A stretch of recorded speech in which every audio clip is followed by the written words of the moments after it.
a ball. Also utilized that glove in the ninth inning to help save the ball game. That was a marvelous defensive game by the Orioles here last night. Robert Andino at third base made 3 outstanding plays. As Hardy lifts it foul behind first base. Kotzman racing toward the lower deck, and he runs out of room. Down there, 2 rows and back at that first base dugout. And of course, J.J. made a great defensive play to end the ball game last night. Mark Reynolds at first base made a couple of great plays, including that pick on the throw from J.J. in that last inning. Big chopper, third base, tough chance. Longoria got a hustle. He throws off balance, and he throws it away off the bag at first base, and it winds up out of play. So J.J. Hardy is going to be given second base, and imagine it'll be an infield single, and he'll get second base on an Evan Longoria throwing error. Well, second throwing error from Longoria in this series. He had one last night in the ball game, and now the Orioles have that first man in scoring position to start the ball game. Well, I think if Longoria makes a good throw, I think he's got a chance to get the out. But he had to hurry it. Threw that ball on the run and just made a horrendous throw. And now here's Nick Markakis. Nothing, just getting started. Right-hander Wade Davis. Big fella, too. This guy's 6'5". Yeah, Markakis takes a fastball outside. 6'5", weighs about 220. His record coming in, 8 wins, 8 losses. This being his 25th start. His earned run average is about 4.5. And now the 1-0 delivery. Markakis gets under it, fouled it back out of play. And recently he's been having a lot of trouble with his fastball command, getting behind hitters, and usually when a pitcher does that, he pays a price, and he has been. But Joe Maddon said in the last start that he saw some signs that Wade Davis was starting to zero in on that strike zone with his fastball. Well, most of his difficulties have been on the road. When he pitches in this ballpark, he's a different guy. Here comes the pitch. And Markakis swings, and he fouls it right back to the screen. I mean, Davis, his last start was in Toronto, and he lost that game 7-3. Gave up 6 runs, 9 hits.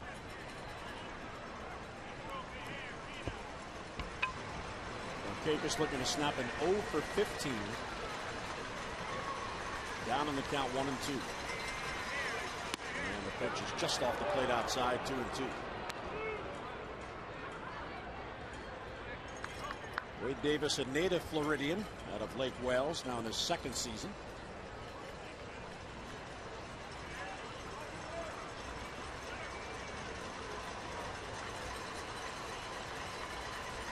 The 2-2 to Markakis, foul back.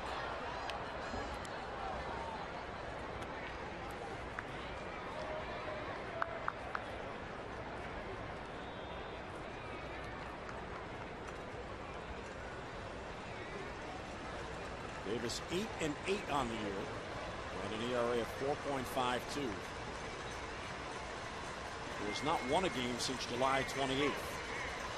2-2 to Markakis in the dirt, ball 3.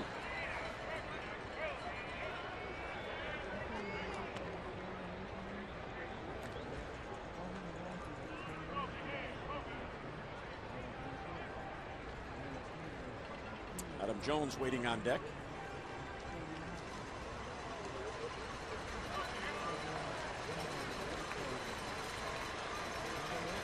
Nice checks Hardy, who has a small lead. Here's the 3-2. High fly ball, right field and deep. Back goes Joyce near the wall, and that ball is gone. And the Orioles grab a quick 2-0 lead in the first. Nick Markakis picks up his first RBIs since August the 22nd, and the Orioles grab an early lead.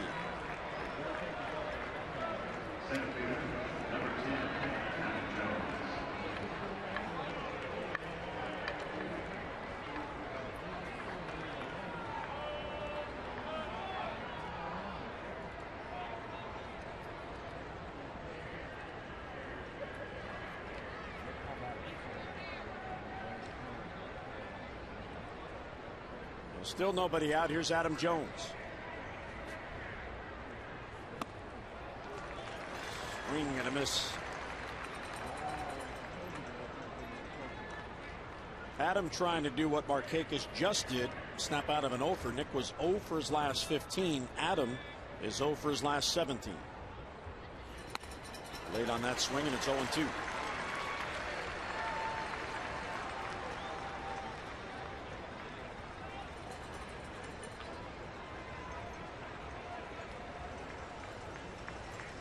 Wade Davis has been hurt by the home run ball. Markakis hitting a 2-run shot. That's the 20th he's allowed on the year. 0-2 to Jones off the plate. And a ball and 2 strikes.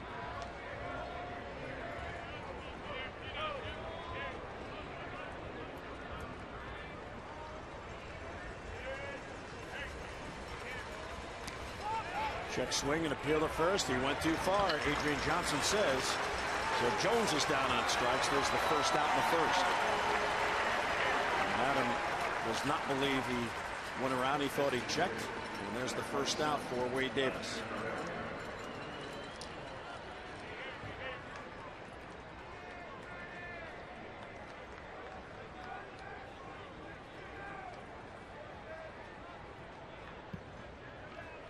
Here's Vladimir Guerrero, the DH. And takes a strike. Vladimir has been hot. He's hitting 4 in a row. And is batting .366 over his last 10 games. Did not like that strike call. 0-1 on Guerrero. 2 runs in, 1 out, nobody on. And a slow roller back towards the mound. Davis has it. Guerrero's retired for the second out.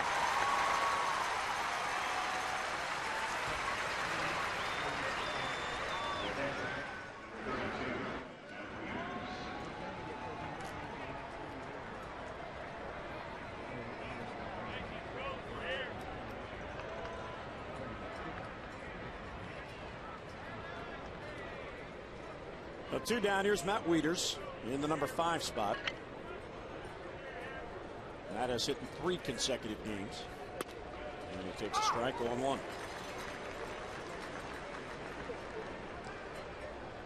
Wieters with 2 home runs, 4 RBIs over the past 3 games. And he's got 14 RBIs in his past 12. Pulls it down the line, hooking foul.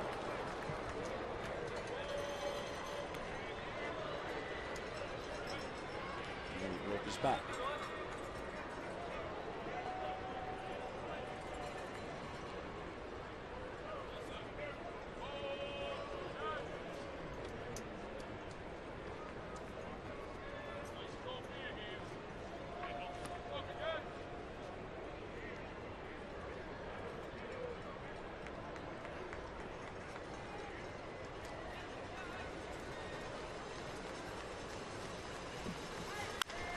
Two popped up. Brignac at short will have it. And the inning is over.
For Tampa Bay in the bottom of the first.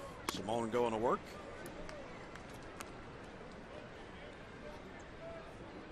Jennings, the rookie, in a 2 for 18 drought. Fouls it away, and it's a ball and a strike. Jennings, Damon Longoria against Alfredo Simone in the first, looking for his 5th win on the year, which would be a career high. He won 4 last year. He's got 4 this year. 1-1 to Jennings, breaks in there for a strike, and it's 1-2.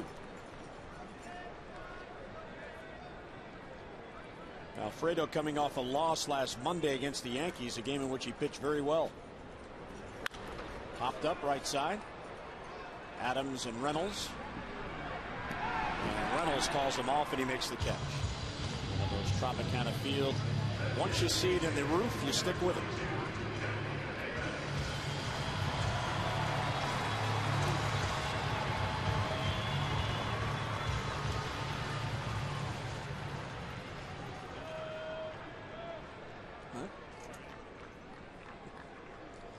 The one down, here's Johnny Damon, veteran DH. And then Simone deals. There's a strike. Damon, 2,704 base hits, 63rd all time.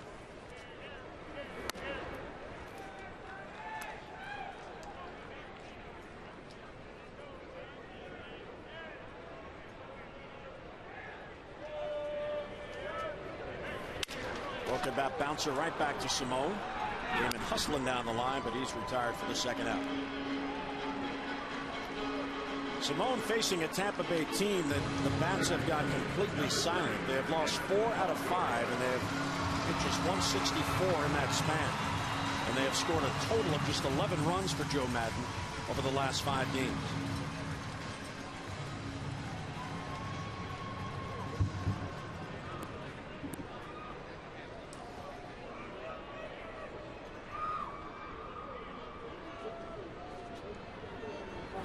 Longoria rips it to left field. Down the line it goes. That ball bounces over the fence. There's a ground rule double. Longoria at second base with 2 down in the first.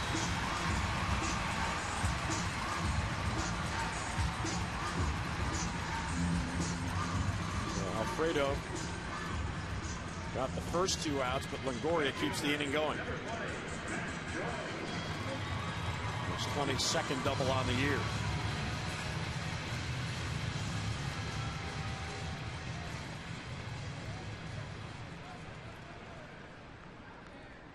Simone, over his last 2 starts, he's gone 1-1, but his ERA combined 2.40. He's allowed just 4 runs total over his last 2 starts. Matt Joyce, first ball swinging, fouls it off. Joe Maddon has altered his lineup tonight. He has 5 left-handed batters in there. Last night, Joyce, Jaso, and Brignac did not start, but they're all on there tonight against Alfredo Simone. Breaking ball is low, ball on the strike.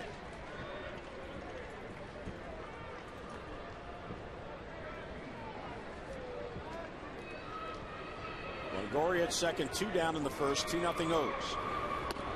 There's a strike. Ben's in there.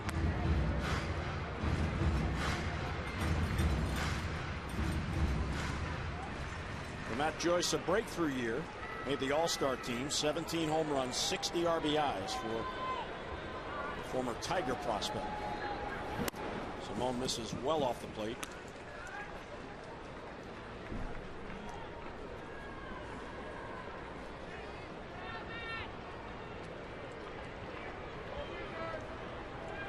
Joyce now 27 years old. He was drafted by the Tigers in 2005.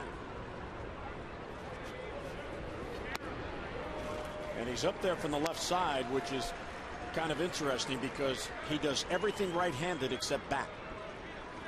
He writes right-handed. He has the fork in his right hand. He does everything right-handed. He throws right-handed, but he bats left-handed.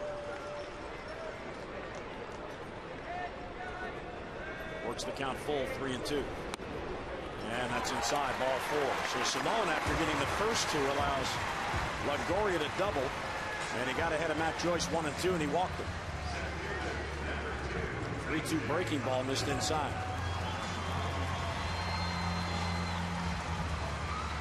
here is B.J. Upton, who has really been struggling.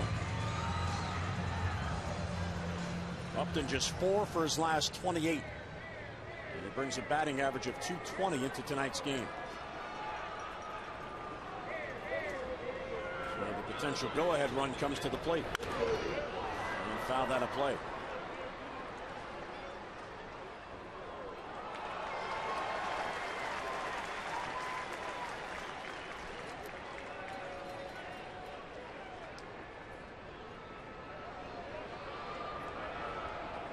Simone given a 2-0 lead, trying to get through the first and maintain it.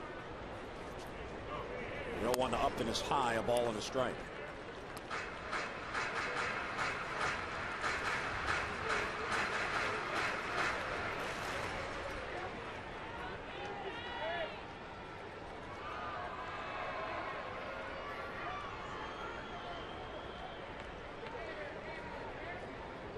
Two on, two out. The 1-1 to Upton. High fly ball, deep left field, back it goes, and that ball is off the wall and in play. Longoria scores, Joyce coming towards the plate, he will score, and just like that, the game is tied. Simone had him 2 outs and nobody on, a double walk and a double, and we're even in the first.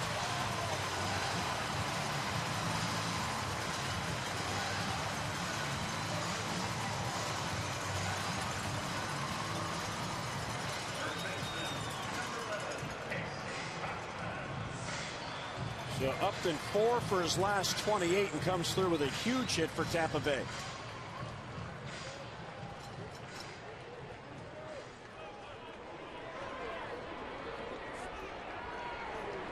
Here's Casey Kochman, the left-handed batting first baseman. He's having a good year. Simone having trouble throwing strikes with the fastball.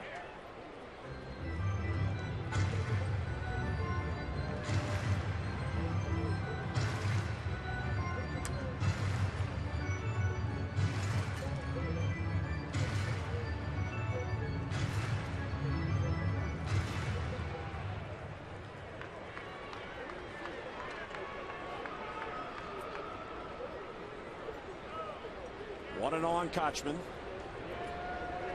Upton at second, the go-ahead run. There's a bouncer to second base. Ryan Adams will play the hop, and the inning ends. But Simone, after getting the first 2, allows Tampa Bay to tie. We'll head to the second at the Trop. 2-2 game.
Mark Reynolds leads off for the Birds as we go to the second. Now a 2-2 game. And Dino and Reimold will follow against Wade Davis. Puts a breaking ball in there for a strike 0-1. Mark just 1 for his last 10, but over his last 13 games, he's batting at a .320 clip. Did have a double in last night's game. And bounces a foul. It's quickly 0-2.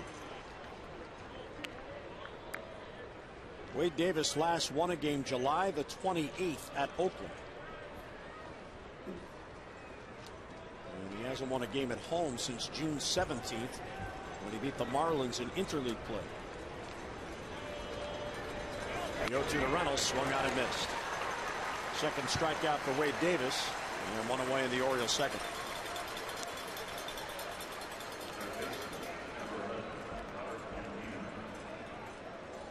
The Orioles are hoping that the trend Wade Davis has against them this year continues. But Showalter has seen Wade Davis start against his club 4 times this year, and he has alternated wins and losses. He lost his first start, then beat the Orioles, then lost, then won. And if the trend continues, it'll be a loss.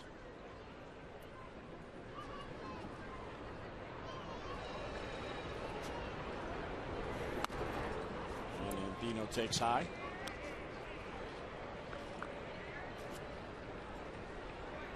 In his career, Wade Davis 5-3 against the Orioles.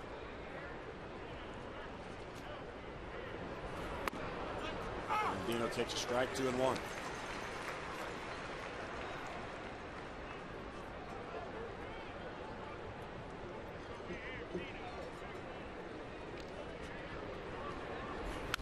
Two-one pitch foul back, count even on Andino, 2-2.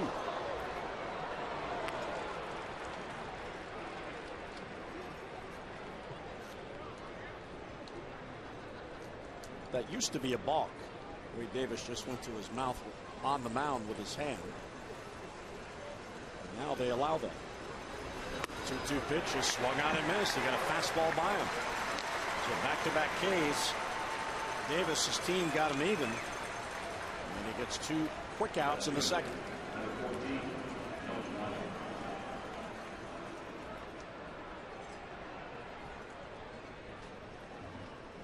Nolan Reimold bats, 2 outs and nobody on. Reimold 0 for his last 9 and just 3 for his last 22.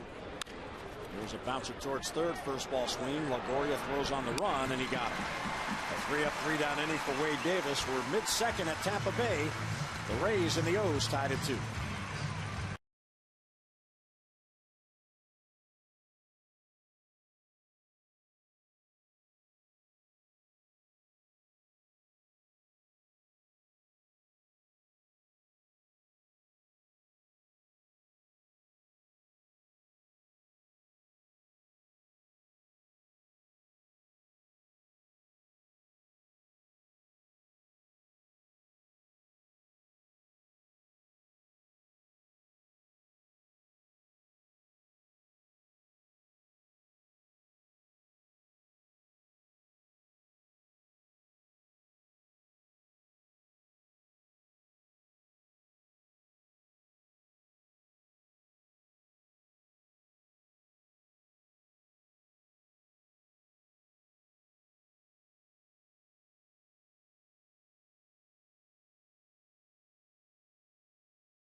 Sean Rodriguez leads off for the Rays, bottom of the second. And Simone gets ahead 0-1 with a fastball. Lower third of Joe Maddon's lineup, Rodriguez, Jaso, and Brignac in the second. And foul ball straight back quickly, 0-2. Rodriguez started in the game last night at shortstop, and tonight he's playing at second base. Ben Zobrist gets a night off. And that's low, and a ball and 2 strikes.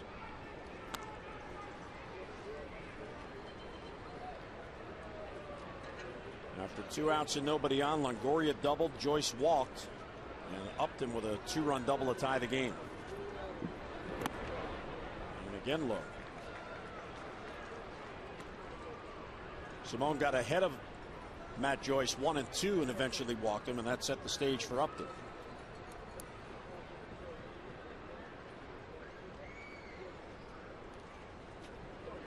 The 2-2 pitch is a little low, ball 3. So here goes Simone again. He got ahead 0-2, and now the count full.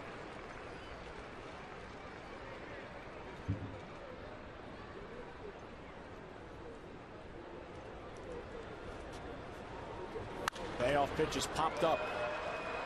Left side, Andino now in foul ground, coming near the Oriole dugout. Now back the other way, and he makes the grab. So Andino sticking with it. That ball up in the roof, you really got to pay attention. The color of the baseball on the roof, very similar. And if you take your eye off it, you're not going to find it again.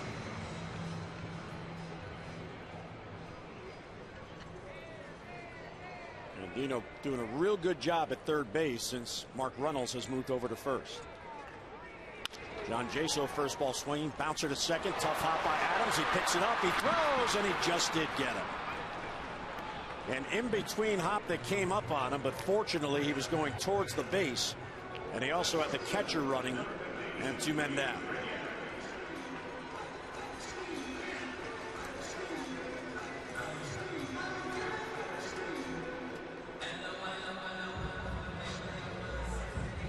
Well, 2 outs, nobody on. Reed Brignac will bat, the left-handed batting shortstop, who is making his first appearance for Tampa Bay in the last 8 games.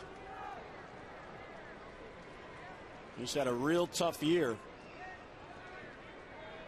They traded Jason Bartlett, and Reed Brignac was given the job at shortstop, and he's batting just 194 and also spent part of this year in AAA trying to find that swing.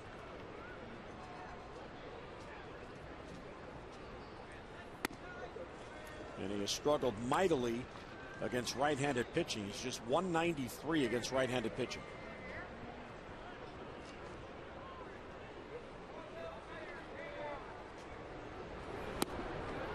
Got him, missed 1 and 2.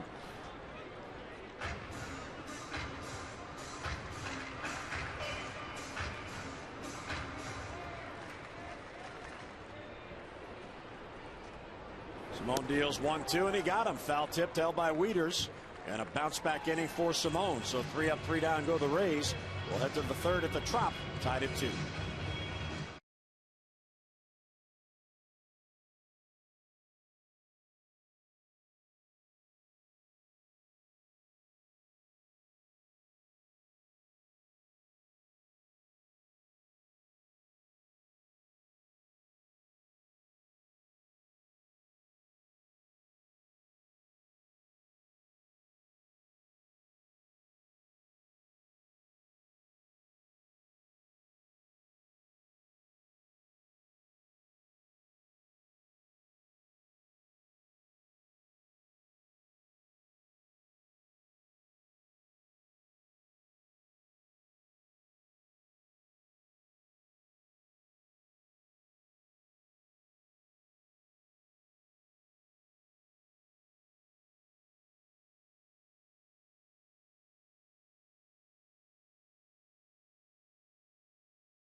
Ryan Adams leads off for the Birds in the third, this 2-2 game. And a swing and a miss as Davis gets it by him.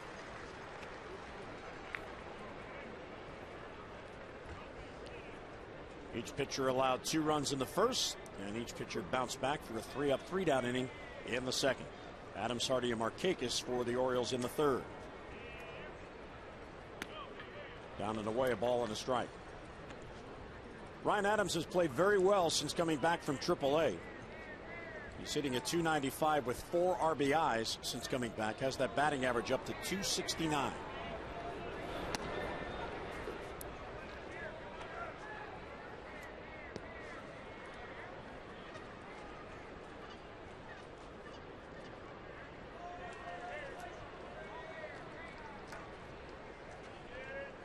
The 2-1 to Adams, foul back.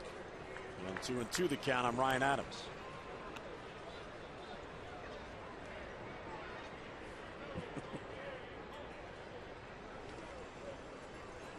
Buck Showalter has settled on the lineup he has in there tonight. This group of 9 has been playing pretty much every day. The only difference is sometimes Andino leads off. And Adams fouls it off to stay alive. The Orioles have 4 men on the bench. They have not added any more call-ups since they added the 2 the other day at home when Luke Hudson and Rick Vandenhurk joined the team. Buck Showalter says that may change when the minor leagues season end on Labor Day coming up on Monday. And Adams looks it over outside and works the count full.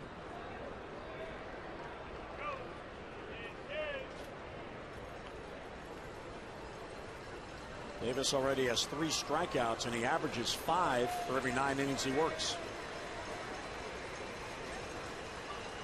3-2 to Ryan Adams is high, ball 4, and the Orioles get a leadoff man. In a tie game, leadoff runner at first for the top of the lineup, as Davis now will have to navigate his way through the second time with J.J. Hardy coming up.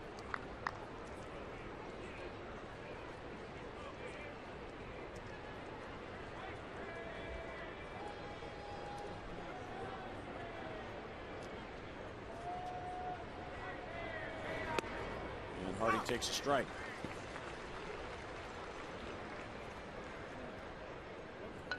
J.J. reached on an infield hit. It was a swinging bunt towards third, and Longoria that threw it in the stands for an error. So he ended up at second base. He's had a real good year for the Orioles. Very consistent. And that pitch down and away.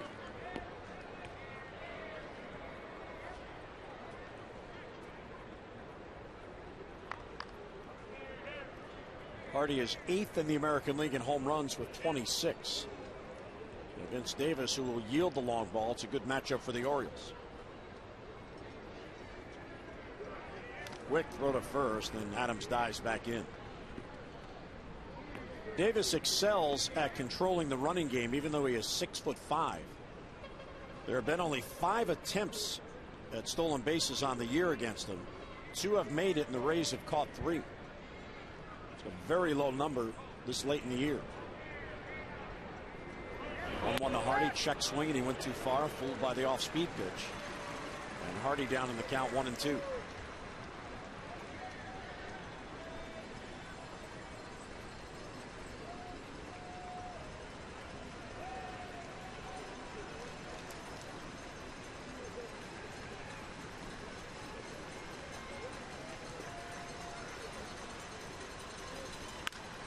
Swinging a high fly ball right center field. Upton moving over. Calls off Joyce, and the center fielder grabs it for the out. And one away, Adams back to first.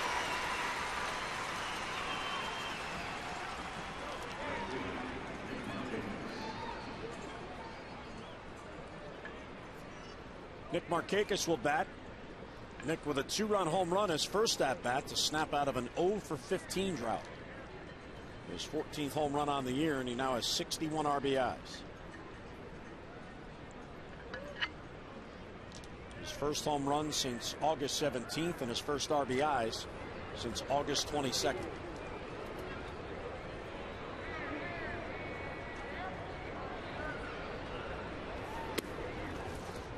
Ball Ball one low.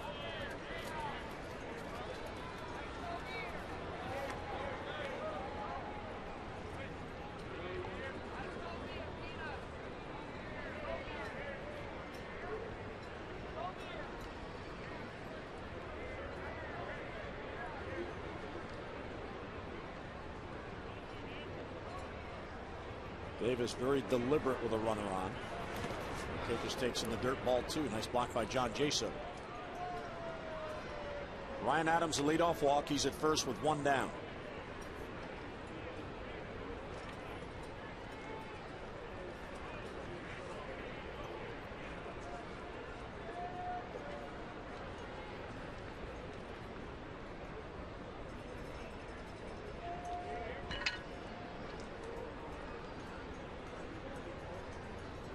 Big pitch for Davis here. He's behind 2-0. And misses inside, ball three, and Jaso bluffs a throw, and Adams dives back in.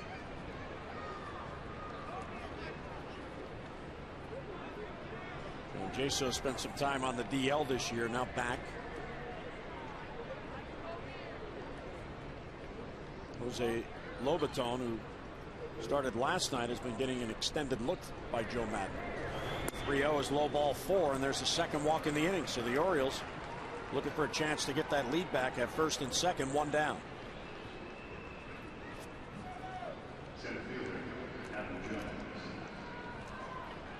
And just as happened with B.J. Upton in the bottom of the first, a struggling batter in a big spot, here's Adam Jones, who is now 0 for his last 18 and just 3 for his last 36. Chance to give the Orioles the lead.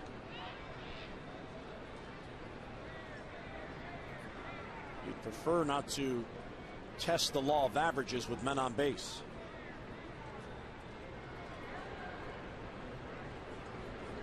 And it's outside, 1-0.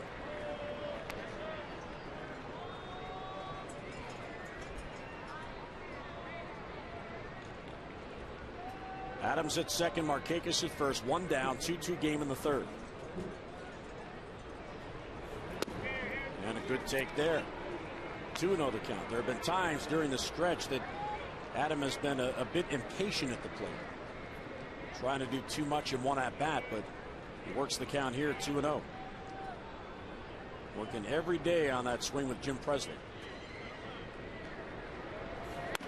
All three high, and Davis, after a real strong 3-up, 3-down second, is struggling with his command here in the third.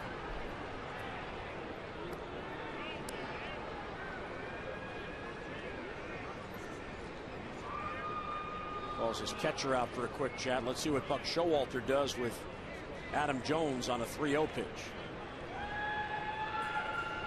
Will he let the struggling hitter swing, or will he have him take?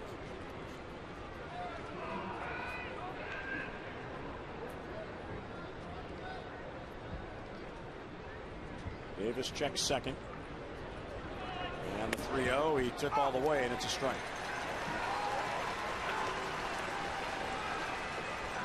3-1 on Jones.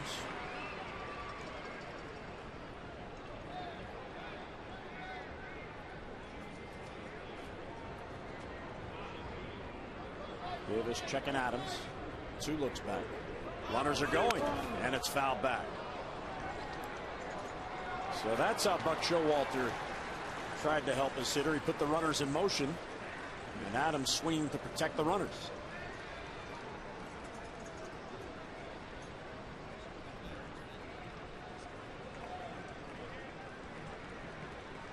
So Buck Showalter flash a quick sign to Willie Randolph, who's relayed them to the 2 base runners in Jones. From 3-0 to 3-2. Runners do not go, and he's swing and a miss. Jones down on strikes on a high fastball that was heading out of the strike zone, but he committed and swung through it.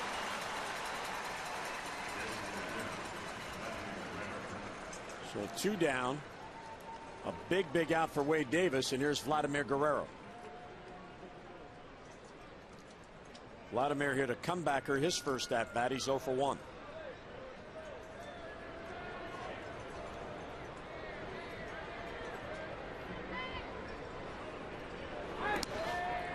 in the dirt.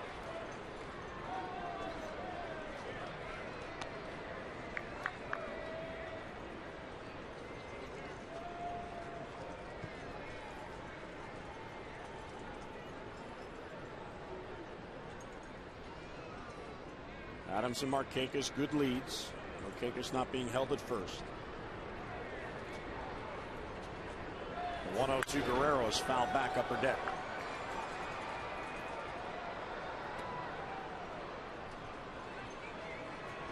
Vladimir's got a 4-game hitting streak going. And he's batting .366 over his last 10 games. Orioles trying to make it back-to-back wins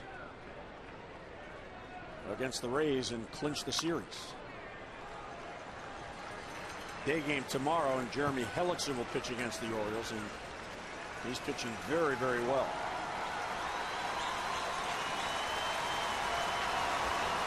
And Guerrero down in the count, a ball and 2 strikes, batting with 2 on and 2 out.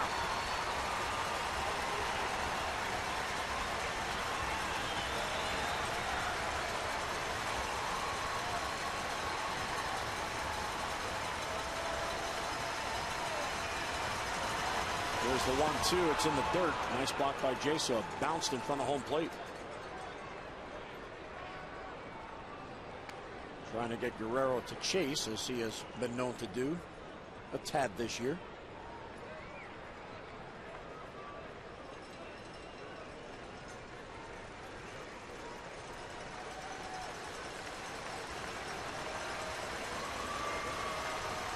Down even 2-2 on Guerrero. Davis deals, and a bouncer towards shortstop. Brignac charges, and he gets it to first. Guerrero's out the inning ends, so the Birds can't take advantage of 2 walks. Davis gets out of it. Mid-third at the Trop. It's a 2-2 game.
Jennings leads off in the Tampa Bay third and takes a strike.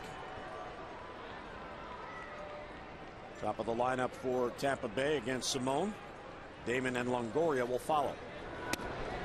Shows bunt, takes a strike. Simone gets ahead, no balls and 2 strikes.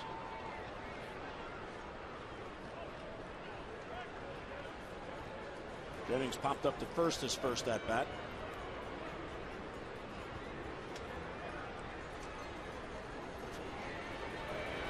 Side on breaking balls bounced to second. Ryan Adams will get Jennings 1 away in the Tampa Bay third.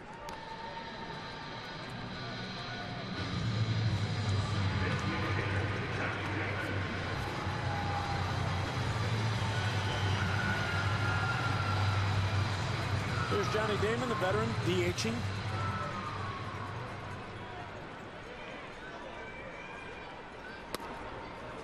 takes a strike at the knees.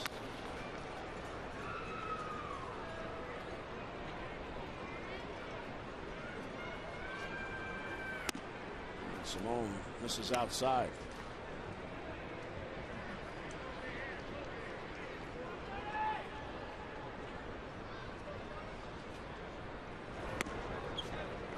Breaking ball for a strike.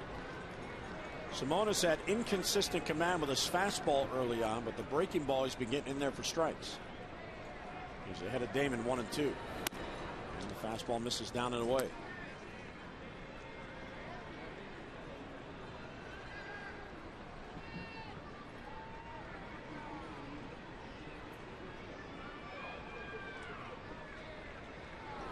And he got him. Off speed pitch.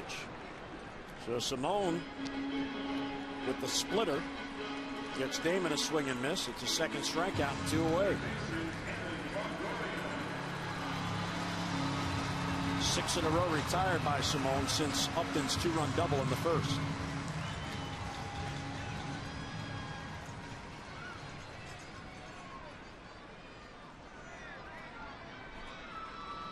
And here's Evan Longoria that got the rally going with a 2-out double in the first. Takes a fastball inside.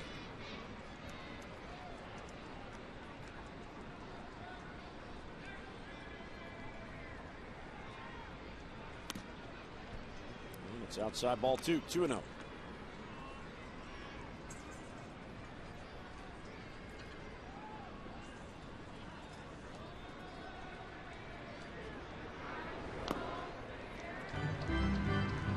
Ball 3 as that one bounces in the dirt outside.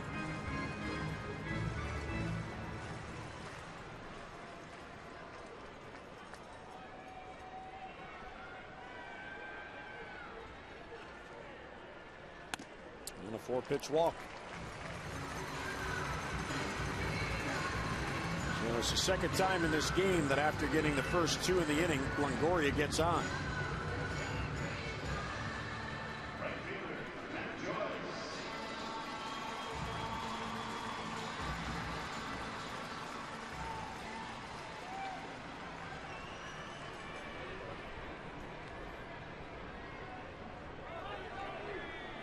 And here's Matt Joyce, who drew a walk in the first inning.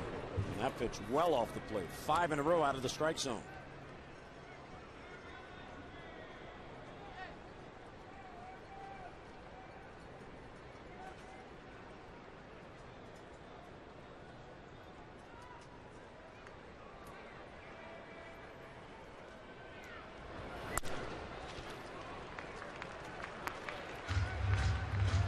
There's 6 in a row out of the strike zone as Simone misses outside.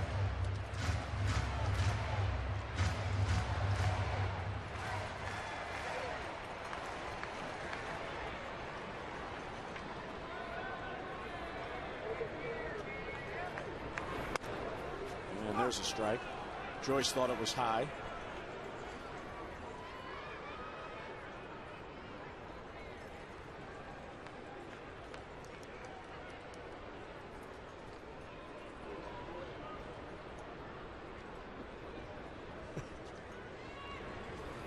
Two-one to Joyce is hit towards the gap, deep right center field. That ball is up against the wall and in play.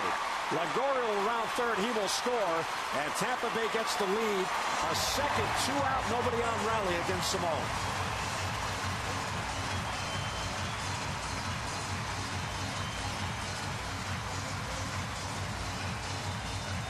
So Simone has walked 2 in this game. They both scored, and now a 2-0 Oriole lead in the first is a 3-2 deficit.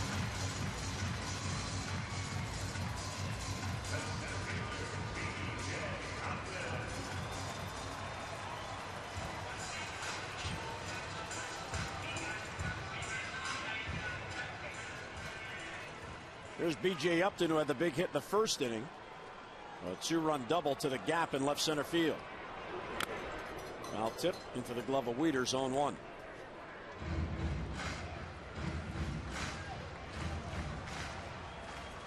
There was a lot of speculation if B.J. Upton would be traded first prior to the July 31st deadline and then prior to the waiver deadline on August 31st, but he's still here. has underperformed, batting just .220 coming into this game.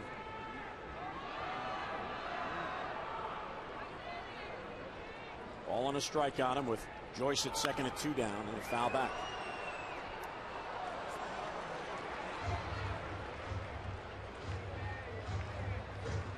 Simone in each of the rallies by Tampa Bay had 2 outs and the bases empty. And couldn't put away the final batter.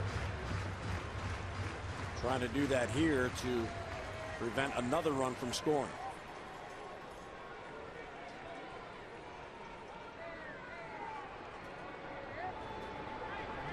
1-2 is outside.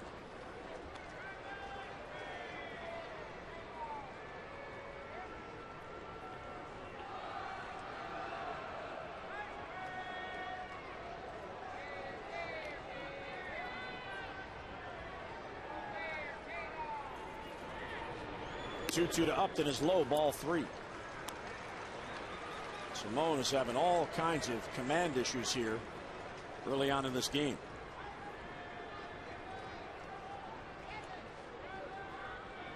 His manager pacing on the bench.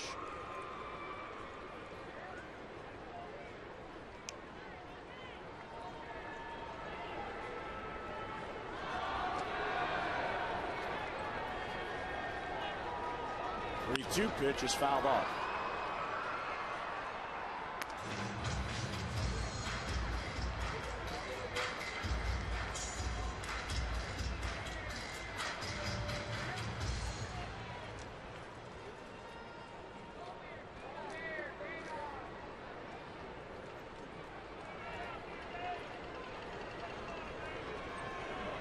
And the 3-2 is hit towards third. That is a foul ball.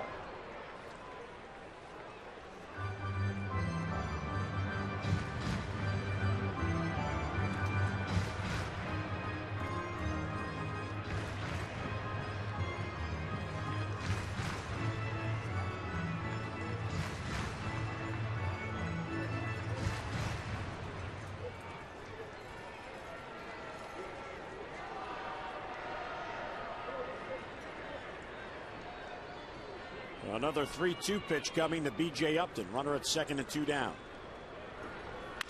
And a chopper towards third. And Dino will play the hop, quickly get it across, and the inning ends. But the Rays get the lead.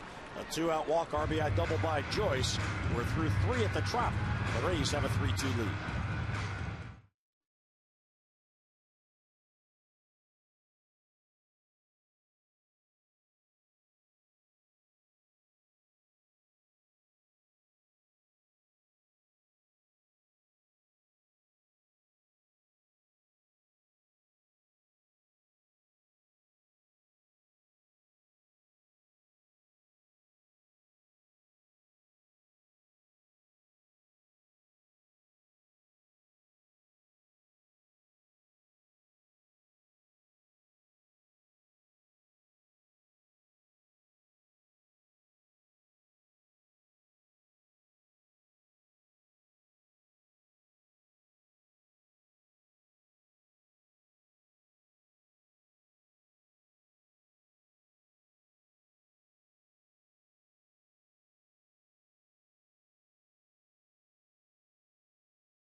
Hardy and Markakis with first inning hits. Markakis was a 2-run home run.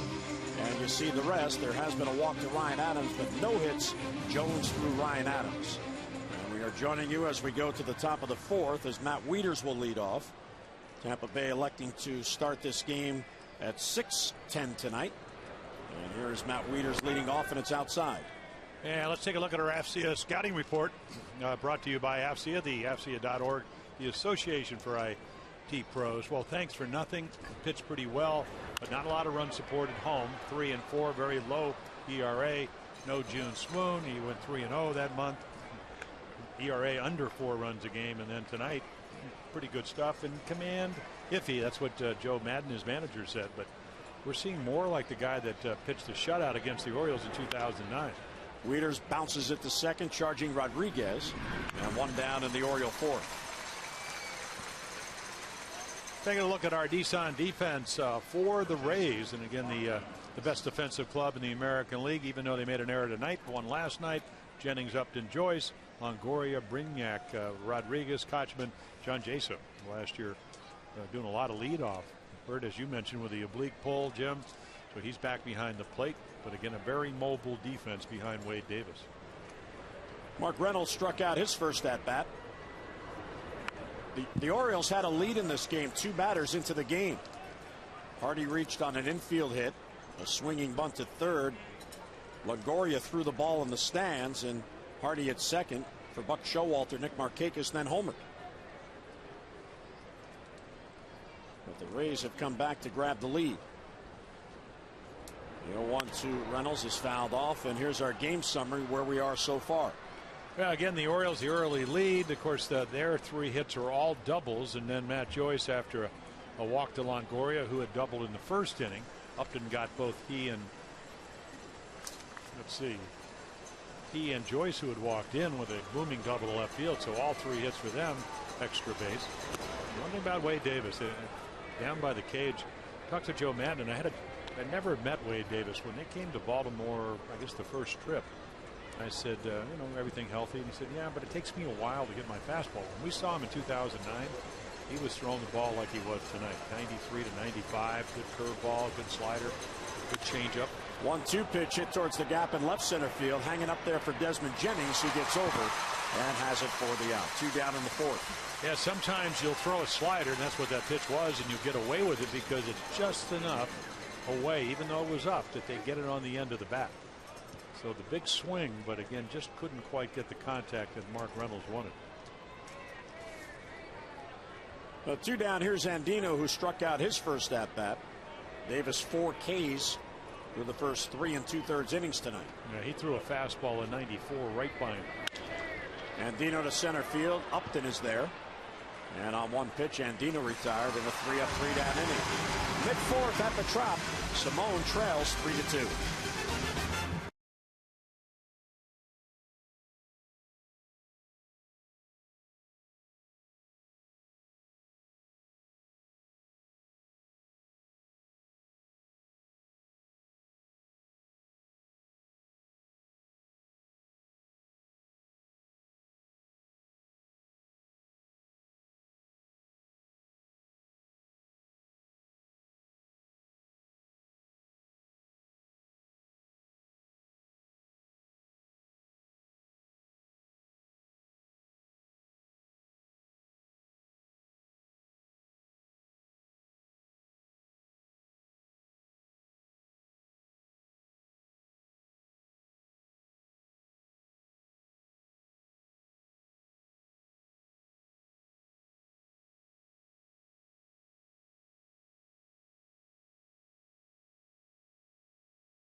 At Tropicana Field in center field, and the fans stop by and get a look at the Southwest Airlines Tampa Bay box score so far. You see the damage done by the middle of the lineup. Longoria a double and 2 runs scored. Joyce a double and a run scored. And B.J. Upton a 2-run double, driving the first 2 runs. That got the game even in the bottom of the first. Simone now will go to work on Kochman. Rodriguez and Jaso will follow. And breaking ball in there for a strike. Take a look at our AFCIA scouting report. Well, Rays of Life, he's pitched well against him. 1-1 lifetime ERA of 3 runs a game. Controls the running game because they do run well. Kochman won't because he singles. Take a look. But they're third in stolen bases. And again, what did Buck Showalter said of all the starting pitchers, and there's about 6 or 7 of them. What have you done for me lately? So another audition, even though he pitched well against the Yankees. Didn't win. 3 runs, 2-run shot on a Higgins curveball to Nick Swisher. Pitched well against Minnesota before. So you think the stuff is there, but tonight he really has not had fastball command and been hurt by the extra base hit. That was the first non-extra base hit tonight. Simone has had 1 3-up 3-down inning. That was in the second. Here's Sean Rodriguez and chasing Kochman back. Now, Jim talked about the stolen baseman. Kochman is not one of those guys. He's got 1 on the year. Yeah, if he got a standard 2.5 step lead, if he went back to first base, he'd actually be in foul territory. He does not run well. Great defender, having a terrific year with the bat, but running is not one of his strong suits.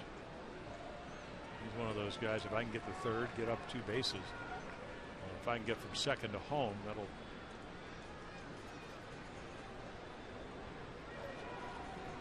Here's the 1-0 pitch hit toward shortstop. Hardy backhands, goes to second 1. Adams back to first and in time for a double play.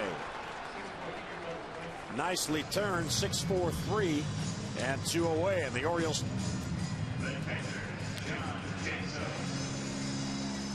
Oh, take a look right here. This ball is scorched. Rodriguez, great fastball hitter. He gets one over. J.J. Hardy, who's just, he won the game for him with his glove last night. And the Maryland Lottery's double play contestant of the game is George Kirchenbauer of Pasadena. For every double play the Orioles turn during the game, George wins $1,000 from the Maryland Lottery. Now you can enter 2 great scratch-offs for a chance to win. To see how you can turn non-winning Amazing Eights or double play scratch-offs into cash or amazing Orioles prizes, go to mdlottery.com/double play. And Andino puts away that pop-up, and that ends the inning. So a 3-batter inning. We'll head to the 5th. 3-2 Rays.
Baseball on Masson is brought to you by Southwest Airlines. Find our fares online only at southwest.com.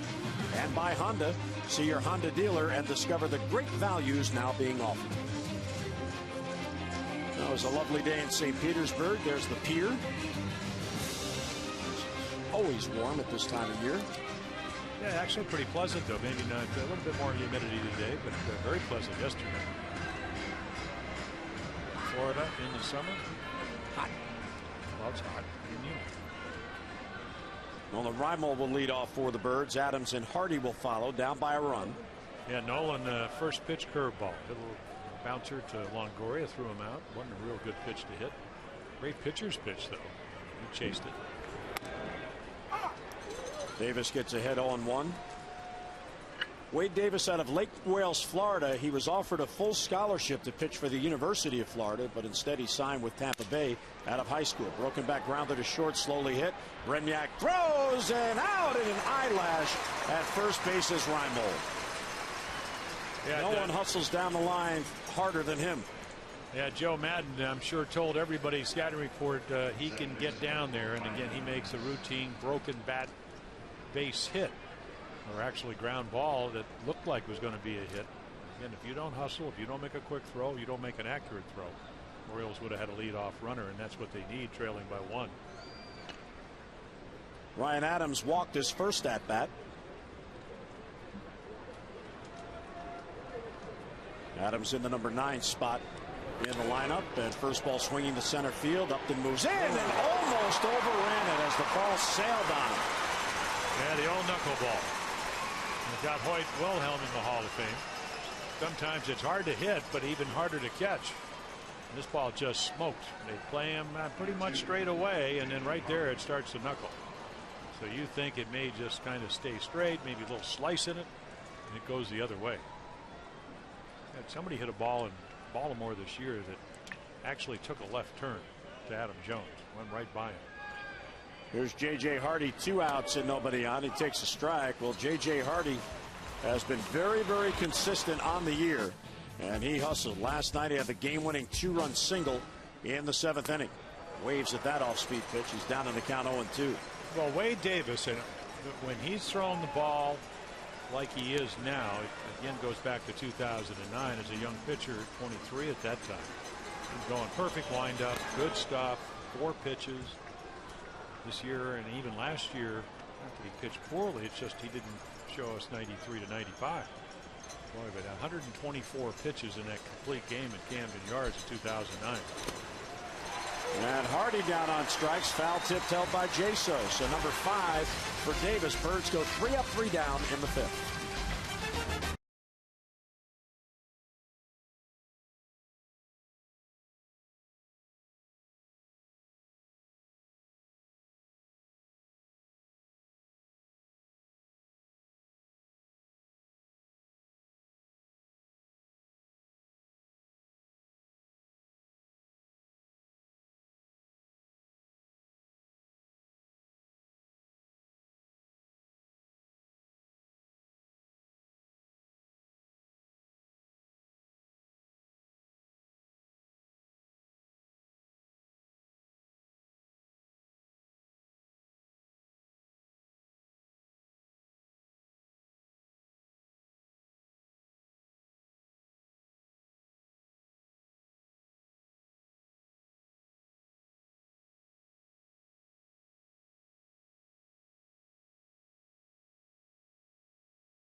In 1961, Roger Maris and Mickey Mantle became the first teammates to each hit 50 home runs in a season.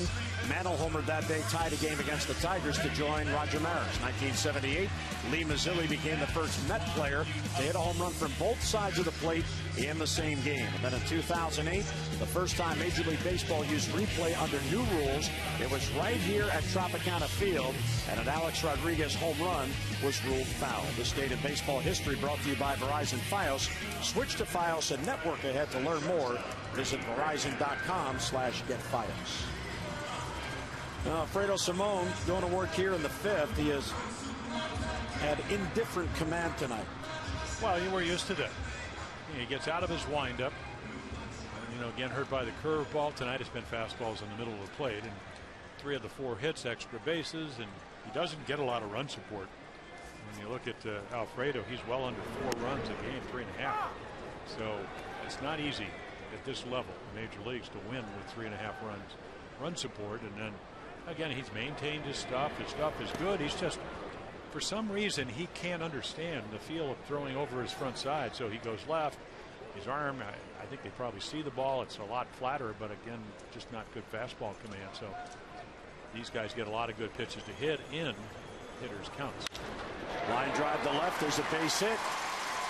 So Brignac, who has struggled mightily at the plate this year, leadoff single. Now, one thing about Alfredo Simon, Jim, and we're always trying to judge pitchers on the Orioles because of the division that the Orioles play in. Here's how Alfredo has fared against the AL East. Well, this year, 0-5 lifetime.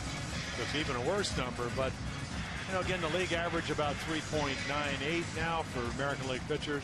Again, if you're going to face the American League teams, 3 of the four best offensive teams, Orioles are not in that classification, are in the American League East. Jennings' first ball swinging, pops it foul, and it's back this way out of play. It just seems to him tonight he's spinning so much like a merry-go-round that he's under everything. So again, the radar gun will tell you the whole story. How they attack his fastball, well, he's had a better curveball. Splitter, he got a strikeout on a splitter, but it was up out of the strike zone. So again, just, you know, Brignac, the other strikeout was a ball that he just threw out of the zone. He swung at a grounder. And then again, he made a nice adjustment and hit the fastball for a base hit. Ground ball towards short. Hardy second out there, and Adams holds the ball. Probably wouldn't have got Desmond Jennings anyway. Well, last night the Orioles really played well defensively. Yeah, Andino saved a couple of plays right there. They turn a double play on a sure base hit right here. Andino again. Everybody talking today what a defender he is. And then, of course, the last out of the game. I mean, here you go. Tying run's going to score. Not only does it not score, of course, Captain Chaos gets the bases loaded. Reimold, Jones, Markakis, the Orioles outfield, Andino, Hardy, Adams, and Reynolds. And then Matt Wieters doing the catching tonight. And again, Nissan's bottom line sales event. Tremendous selections, great offers, bottom line savings. Visit ChooseNissan.com or your local Nissan dealer. But they did pick it last night. Let's see, one offensive good inning. That was the 7th inning. 3 hits, 2 walks off of David Price, he was really impressive. And 2 of the hits were off gloves. The only one that wasn't was Hardy's that got the 2 runs in that gave the Orioles the lead. Here's Damon, takes low, and that Wieters keeps it in front. Now Desmond Jennings at first. He's got some speed and he will run. Well, 14 steals already, 17 in the minor league. Last year he was 37 out of 41. Mr. Football in Alabama. So, you know, this is one of those 5-tool guys. If he can come up here and hit, because he can run, he can, maybe doesn't have an Adam Jones arm, but a very, you know, an average to above average, or slightly above average arm. Looks like he's going to hit for some power. You know, a guy that kind of brought along very, very slowly. Yeah, he was one of the players that Tampa Bay has had success with as he runs. Pitches taken, throw to second by Wieters. The tag, it comes out of Hardy's glove. Looked like he might have had it, but the ball came out of the glove. So a stolen base for Jennings with 1 out. Yeah, and the count goes to 2-0. So again, right here, quick throw, quick release, the throw up. Might have tagged him because he tags him in the back of the bag. Throw up the line a little bit. And again, you can see J.J. Hardy just trying to drop the glove. But because the throw was tailing a little bit, perfect throw, he would have probably been out. But again, he tests you, he makes you, as a lot of Tampa Bay teams have done over the past, to make the perfect throw. The runner in scoring position for Damon, who is 0 for 2 on the night. It's amazing how Johnny Damon just keeps on going. And he's 37 now. He's 63rd on the all-time hit list. 2,704 hits. And 45th on the all-time double list. Turned 38 in November. So I talked to one of the scouts. They had him at 3.8 down the first baseline at age 37. I said, have you played left field? He said, I played 1 inning in Kansas City. He said, do you know how good our other defenders are? They don't need me. They'll play the outfield. 3-1 is low ball 4, and there's another walk. So third walk puts 2 on with 1 out. Tickets still remain for the Orioles makeup game on Thursday afternoon, 1:05 against the Yankees. Don't miss your last chance this season to enjoy a weekday afternoon game. So skip on out of work early and help us paint the ballpark orange. For your tickets, 888-848-BIRD, or just go online at Orioles.com. Yeah, the Orioles will train back on Wednesday to play the Yankees. The Yankees will fly in Then the Orioles will go to Toronto. Yankees are really looking forward to this taking. Here's Evan Longoria. Takes on. Well, they were offered the chance to play back-to-back day-night doubleheaders, and they declined because they were going to Boston. And it worked out well for them. They won 2 out of 3 there. And a 1-game lead now, or 1 in the loss column going into tonight's action. They tried to paint the Orioles as being difficult to get along with, when the truth of the matter is the Orioles were trying to accommodate in almost every way possible, and the Yankees just kept saying no. Well, they did want to play the split doubleheader on Friday, but again, you had the death of Mike Flanagan. You had a 10-gauge trip. A little insensitive. Absolutely. Yeah, and at least that's the way the Buck Showalter and the Orioles felt. Certainly could understand that. Well, when the Orioles were rained out in New York and the Yankees rescheduled that game, the Orioles found out about it when the Yankees issued a press release. So it wasn't as if they called Andy McPhail and said, hey, how about we do this? They were coming off a day off the day before that series began, and they felt their pitching would be in better shape. Did he just throw that sidearm? Yes. Well, he's been known to do that, and again, he's got himself into. If you didn't think, a lot of people say, well, you know, Longoria's not swinging the bat that well. Well, he got on for the first double tonight. That's just a drop down. Hope it gets over and they don't hit it like they did up in Oakland, a couple of home runs. High fly ball to left. Reimold and Jones, who's it going to be? And Adam Jones calls and makes the catch and then fires back to second. Yeah, nice play, because you know with speed at second he's going to tag up and you can't make the play, but you keep Damon from getting down another runner in scoring position. So right here, just skies it. Reimold's kind of over at left center field, but right there, Adam, he sees him. I don't know if he heard him. You could see Adam's hand go up.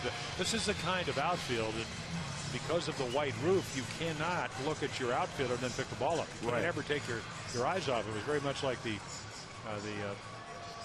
Minnesota ballpark. Well, when's the last time you saw the outfielder that's peel off in front of this teammate who's going to catch the ball? Usually if they do it in reverse, they go behind him. So runners at first and third as Jennings tags, and here's Matt Joyce.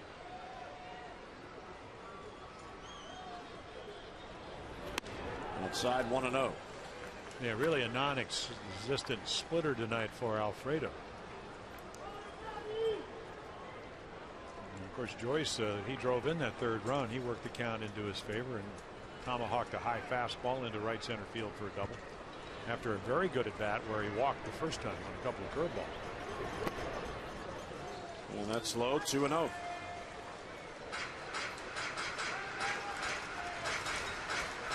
Yeah, in that first inning when Longoria doubled, Matt Joyce then followed, and Simone got ahead of him 1-2. And then he threw 3 consecutive balls to put him on, and BJ up and then double to drive in 2. And Joyce now batting here with Jennings at third and Damon at first, and 2 outs.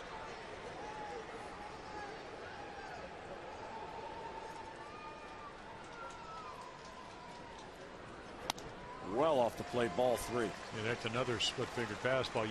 You can't open up so quickly, which is what Alfredo's doing. It's not that you can't do it because he's doing it, but I mean the point is that you have to slow down your front side and feel like you're throwing over that front arm, and he doesn't do a good job of that on a consistent basis, which is why he may be a guy that's better suited to pitch 1 inning.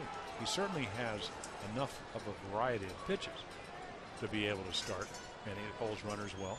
Looks like he feels his position pretty well, able to throw 100 pitches and sustain his velocity.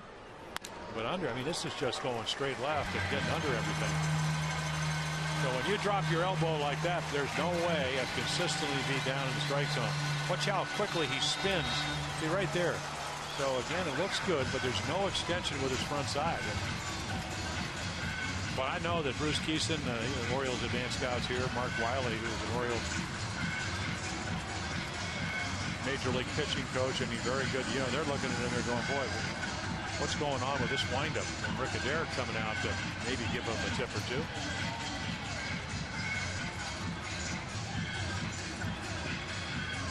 It's amazing how the mechanics and/or lack of consistent mechanics can take a pitcher who does have a power arm and make him inconsistent. Well, it is. And you would think the pitcher would understand that. You're right. And you can pretty much kind of get the litmus test when you do your size. Throw me some balls to both sides of the plate knee high down and away. If you can do that, you have a good windup. If you can't, you need to work on it. Because it's a lot of it is feel. Bases loaded for B.J. Upton. High fly ball, deep left center field. Reimold is back on it, near the wall. He reaches up and it's off the wall in play. 3 runs are going to score, and B.J. Upton has a 3-run double. Knowles also has 5 RBIs. I mean, he wears out the Orioles. 13 lifetime home runs, 285 hitter. That number just went up. And again, right here, I mean, it's just a nothing fastball. And again, it's a good ball hitter, about as good as anybody on this team. But again, very inconsistent year. This ball almost gets out of here, hits up on the padding. Nice effort by Reimold, but Jones right there. So again, just out of sorts, and the Rays taking advantage of it. Our Convergence pitch track, Convergence Technology, and Citrix are the winning team to desktop virtualization. Call the experts at 301-860-1960 or www.convergencetech.us. So here's Casey Kochman. It's now a 6-2 Rays lead.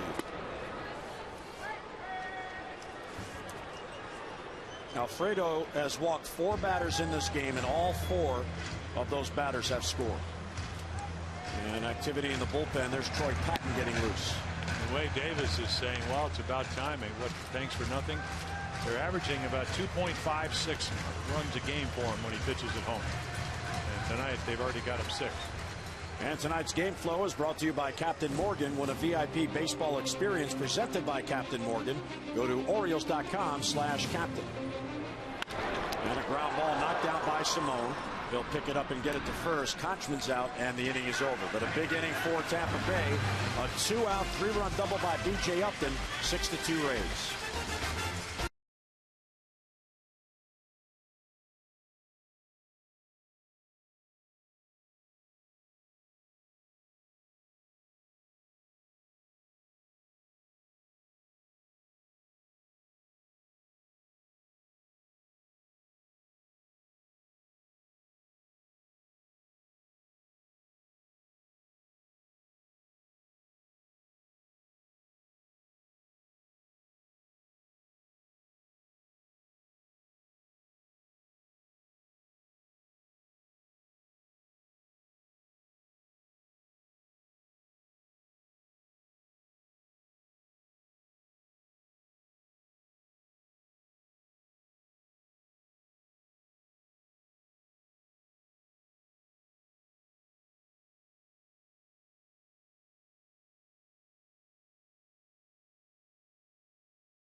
The 2 lead. Nick Markakis will lead off. Tonight's Cold Hard Blast brought to you by Frost Brewed Coors Light.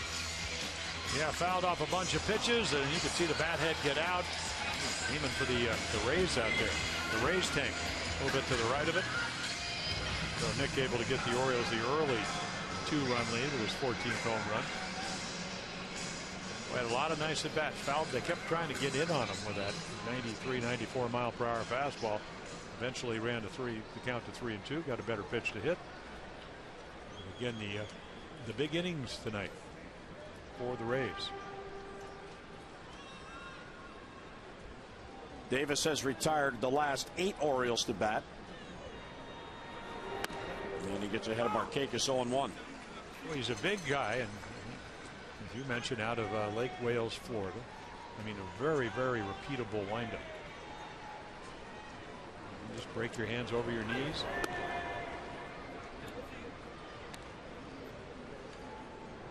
It's a big body to get towards the plate. Yeah, but again, the reason you break your hands over your knees, it gives your arm a chance to get up. Again, power arm. There's Joe Madden, the skipper of the Rays, not buying into why he can't throw hard early in the year. I think that's what the offseason and spring training's for. And Markakis with a good eye has worked the count to 3-1. Nick, a 2-run home run and a walk. The home run in the first snapped an 0 for 15 drought. 3-1 is low ball 4, and there's a leadoff walk. So the Orioles trying to chip back in, have a leadoff man on in the 6th. There's still time to entertain clients, colleagues, or more with a custom suite package at Oriole Park at Camden Yards. Private suites available in a variety of locations and packages, and offer your company a sophisticated, affordable way to make a statement. To find out more, visit Orioles.com/suites, or to arrange a private tour, call 410-547-6076. There's Adam Jones, who really needs a base hit. And he takes ball 1, and Jim Hickey, the pitching coach, is going to come out for a chat. And Wade Davis looking over at Hickey thinking, what are you doing? Well, what he's doing is trying to get him back on track. I mean, that's your job, and Hickey's terrific. You know, a lot of times, Jim, and it's such a subtle thing. You know, you made a really good point. He is a large guy. I mean, he's what, about 6'5", and how you take the ball out of your glove speeds up your arm. So this may just be a simple, hey, get a little bit better rhythm.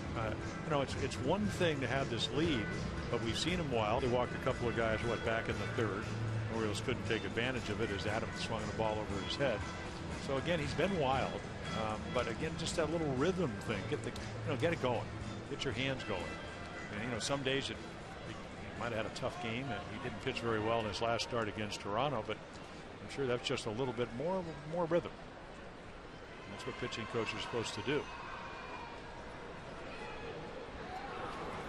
1-0 to Jones, fouled off on a check swing. Yeah, so you can see it's rather obvious, and Adam certainly knows this, is that he's not seeing the ball well. He's committing himself too early, not letting the ball travel, which we've seen him chase pitches that Juan Cruz getting up and loose in their bullpen. But again, Adam's just swinging at a lot of pitchers' pitches. And again, when you're a little bit uneasy and you want to do it so badly, that's usually try to do the opposite. 1-1 the count with Markakis at first.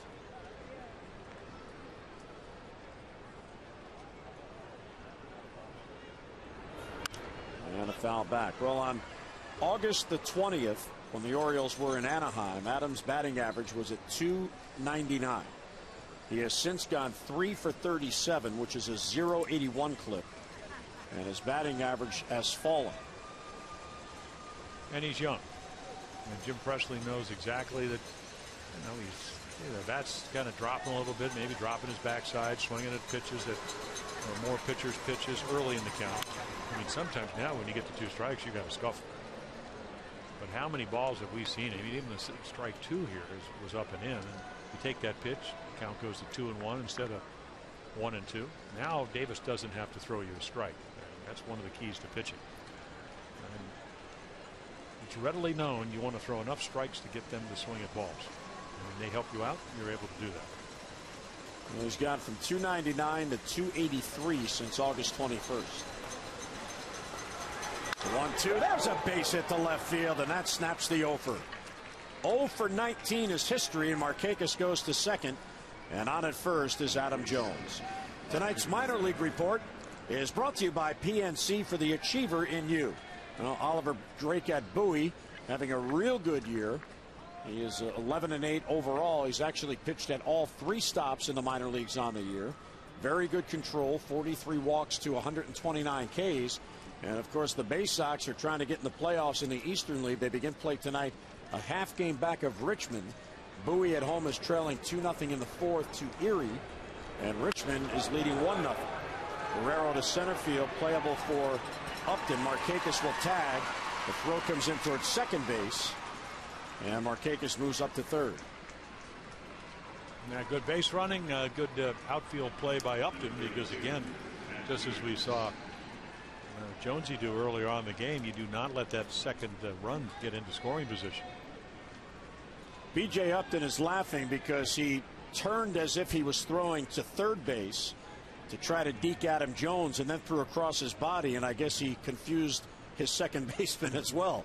Sean Rodriguez looked at him saying, "What are you doing? If you're throwing it to me, throw it to me." Well, he did, but he didn't yes, look. He did. Got to look in the same direction. So first and third. Here's Wieters.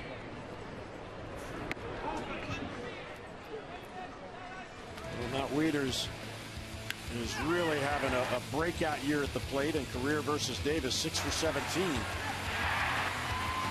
That day game at Camden Yards, change up down and away, smoked it over Sam Folt's head. A couple balls were hit over his head that day. Jones chased back. Fans, you can get maximum access to exclusive Orioles interviews plus special behind-the-scenes content available only through social media. Be the first to know when you like Masson on Facebook at facebook.com/MassonOrioles. Content you just can't miss. Wieters looks it over low. Well, you don't run on Mr. Davis, as I think you mentioned earlier. And again, Jaso only throws about 13% of the runners, 7 out of 53. So you would think, even though what Adams been about 29 games since he stole the base, been sitting on 10 forever.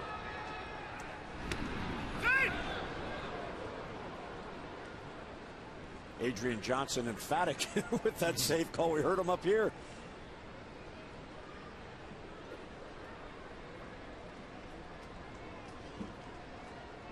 Adams' last stolen base July 31st at New York. Wieters looks it over for ball 3. Yeah, Wade Davis is this is the 5th start, and he has beaten the Orioles in Baltimore, but he's yet to beat them here this year. 2-0 there, 0-2 here. But they didn't get him 6 runs here. 3-0 to Wieters is taken for a strike, 3-1. Well, they have the lowest ERA with their starters, and that's around what, 352. They have the most innings. And Joe Madden says, you know what, I'm not going to, really don't want to go to Cruz till I have to. And the Orioles just want to get back into this game. Wieters fouls it back. The count goes full. The good news about this at bat is that you can put the ball in play without hitting it on the ground in one of their infielders. Doesn't have to get a base hit to make it 6-3. One thing about their bullpen, not bad, but they're not as good as they were last year because they lost almost the entire bullpen. From 3-0 to 3-2 on Wieters. Jones is running, and a base hit in the right field. Markakis will score. Jones easily gets to third, and Matt Wieters has an RBI hit. Wieters extends his hitting streak to 4 in a row. It's his 5th RBI in the last 4 games, and the Orioles are back in it. Yeah, watch this little hanger. Just stays up enough. The intent is probably trying to strike him out first and third, and again able to because it's up, get enough of it so you get the RBI, you get the runner to third, you get on, and now all of a sudden with a home run guy, you're one swing away from tying it up. This is a pretty good learning opportunity for Wade Davis. You got yourself into it, get yourself out of it. Pitch count still only 89. That was the 90th pitch.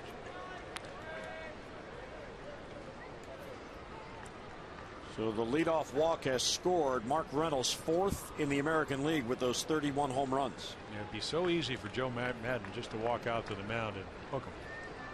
This is one of those learning situations for Davis. Ball 2 outside as he overthrew the fastball. Of course, it may be a great opportunity for the Orioles because that's exactly what he did do. This is where you kind of take a step back and you try to slow it down and you go, wait a minute, this is what I need to do. I need to make good pitches. I have a guy that, yeah, he can hit a home run. He's got 31 of them, but I can also strike him out. Doesn't run that well. Runs pretty well for a home run hitter, but if I make a good pitch, maybe I get a double play ball. you overthrow and the game speeds up, Orioles may take advantage of this. Game could be easily tied. Reynolds has struck out and flied out. Well overthrown there, and it's 3-0.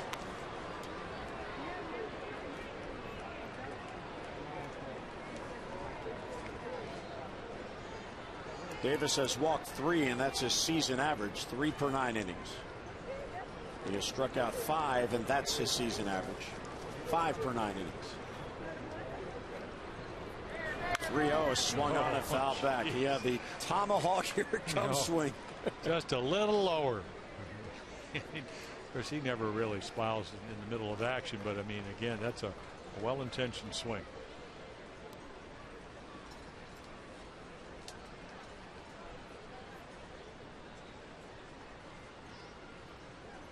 You know, 3-1 on Mark Reynolds.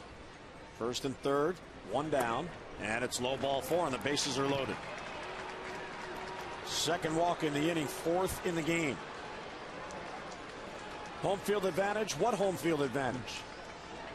At Camden Yards, Orioles are 1-5 against the Rays. Here they're 6-1. Batting average is similar. Runners with scoring position much better here at the Trop, but there's your big number, Jim. 1.60 the ERA here at Tropicana Field. Yeah, it is. It's become a pitcher's ballpark. And even the Rays, they're as good as their pitching is. They're about 3/4 of a run better here than they are on the road. Here's Andino, bases loaded, 1 out, and it's in the dirt. John Jaso has done a look at just textbooks this whole evening of him blocking pitches. And watch this curveball, really tough to block and way out in front of home plate. Very gifted defensive catcher. This is a big moment in this game as the Orioles fell behind 6-2. It's now 6-3, and the bases are loaded with only 1 down. Well, it even becomes bigger if Andino can get into a fastball count. And right there, it looked like a little two-seamer. So he made a good pitch. And again, you'd like to get more than 1, but you just get another one on the board, and all of a sudden this game becomes very winnable.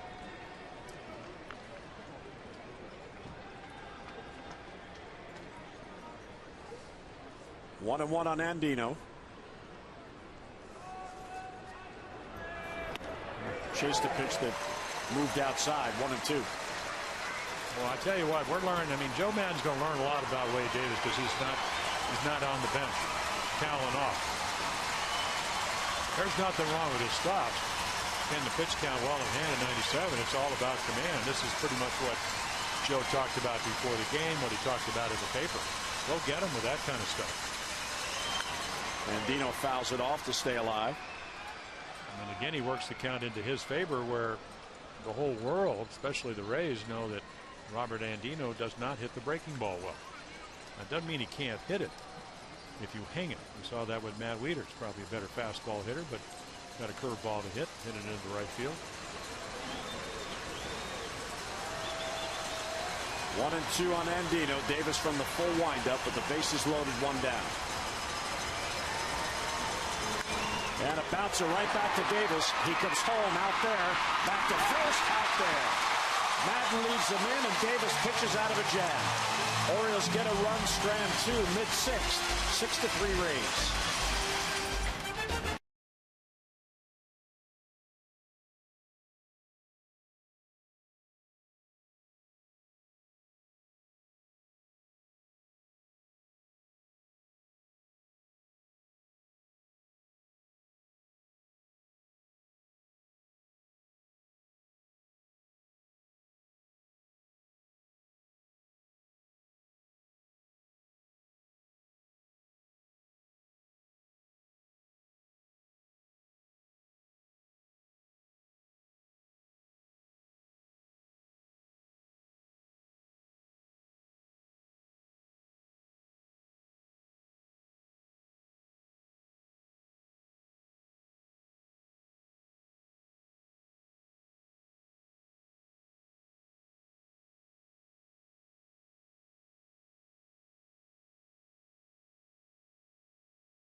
Coors Light sixth inning. Now it's time for the Coors Light freeze cam. We'll go to the fourth. Sean Rodriguez hits it to Hardy, who backhands, gets it to Adams. The perfect pivot back to first, and Mark Reynolds went down to get it. There's a 6-4-3 double play.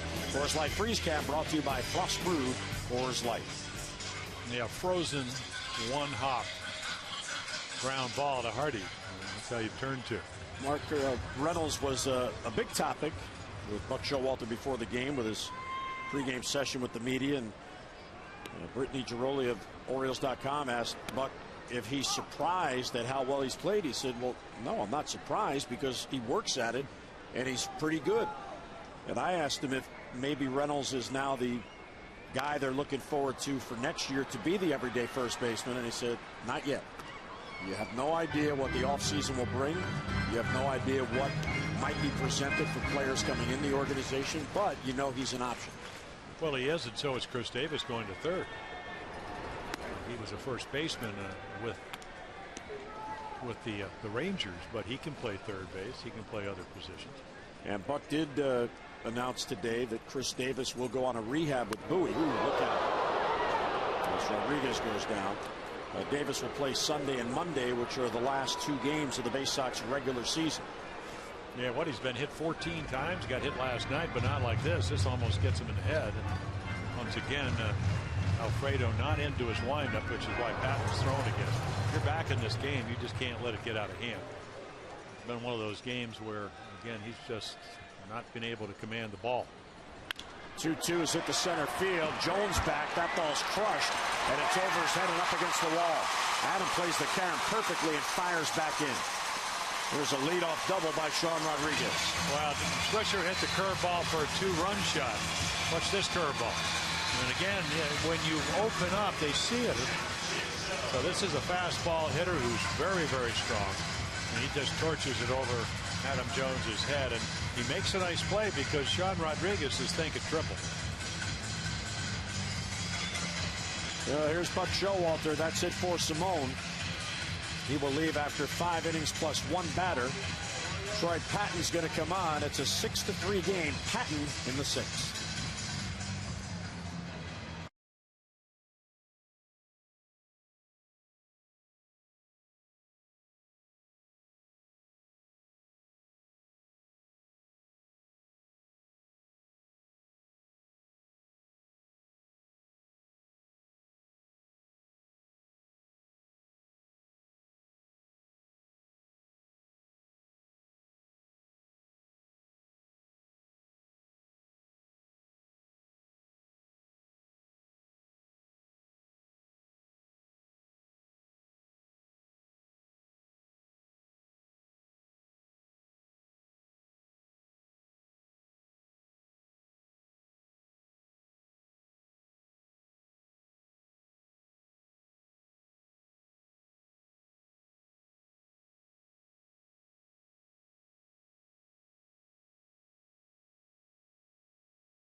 Five innings plus 1 batter, 6 earned runs on 7 hits. Man on base, his responsibility.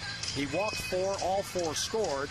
And our State Highway Administration call to the bullpen. This call to the bullpen reminds you to be street smart. Always use crosswalks when walking, and when driving, be alert for pedestrians. Yeah, Wednesday, a couple of innings for Troy Patton against the Blue Jays. Gave up a couple of runs. Yeah, Simone, the bugaboo tonight was a lack of command, but also 7 hits, 6 of them doubles. It's not a good habit to get into. I'm surprised that he was able to get into the 6th inning, even though he didn't record it out. He's just all over the place. Jaso comes in. All his home runs are against right-handers. 192 hitter against lefties. So at least initially, we've got a couple of matchups with Brignac and Jaso coming up, 2 lefties. Joe Madden started 5 left-handed batters tonight. Yeah, usually you get maybe 7. But now that Jennings is your left fielder and Upton's your center fielder, there's automatically 2 right-handed batters.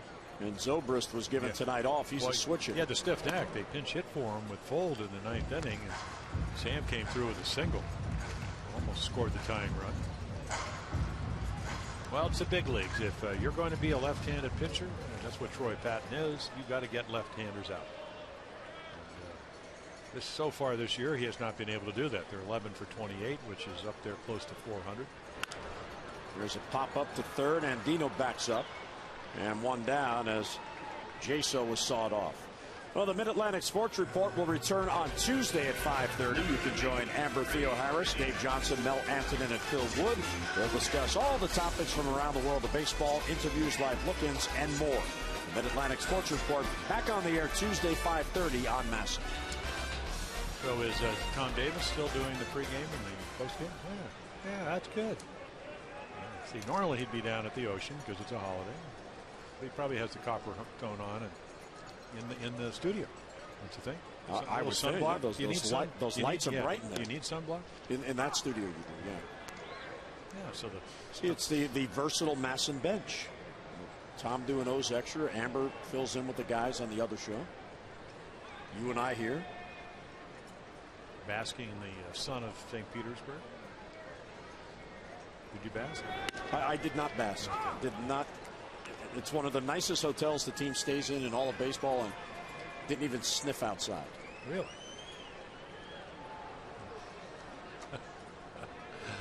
Oh, you were prepping. There's the 0-2 to Brignac. High fly ball to left.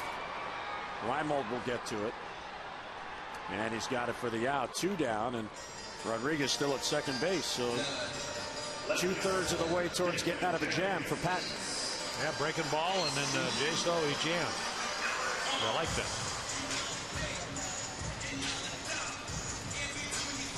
And here's the rookie, Desmond Jennings.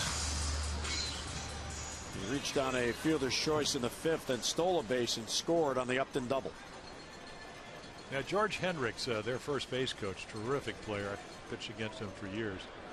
The voice of reason. I said, tell me about Jennings. He said, he's going to be a good player. That's all I need to hear. A lot of skills. I mean, a lot of natural ability, but and there is George. I get nervous when I see guys like that because he came into Baltimore, and there's Brad Bergerson's getting loose. I think 15 for 20. We go to Minnesota. Oliva was 16 for 21, 4-game series in Baltimore. It brings back horrible memories. I'm amazed at how you recall everything. Well, when the guy gets 15 or 16 hits in a 4-game series, you can't forget that. You know, one of the great stories, Earl Weaver thought my curveball was too slow. He said, you got to tighten up that curveball. So we're in Cleveland, and I throw him a tighter curveball. He hits the flagpole out there about 450. Wow. So I walked in. It was only a solo home run. I said, Earl, was that tight enough for you? Did that go far enough for you? See, you don't want to do that. You don't want to listen to a second baseman that never played higher than AA ball. That's what Weaver did. Yeah, but he was the boss. Well, I understand it. But Dave McNally summarized what Earl knew about pitching. For the reason you never played higher than AA, you couldn't hit. So there you go. Should have listened. 2-1 to Jennings' foul back. Well, Jennings is a player that the Rays have had success with over the years, where they draft very talented high school players that are just athletic, and then they teach them all the fundamentals, and that athletic ability comes through and becomes a good baseball player. I mean, look at what they did with Carl Crawford. I mean, he was a great football player in Houston, and now he's the Red Sox big-time free agent signing. Strike 3 call, little delay call there by Lance Barksdale, and Patton, what a job, comes in with a man at second and none down and retires the side. We head to the 7th. It's a 6-3 game.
Orioles baseball on Masson is brought to you by AT&T, the nation's fastest mobile broadband network.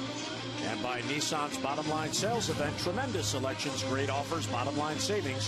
Visit ChooseNissan.com or your local dealer.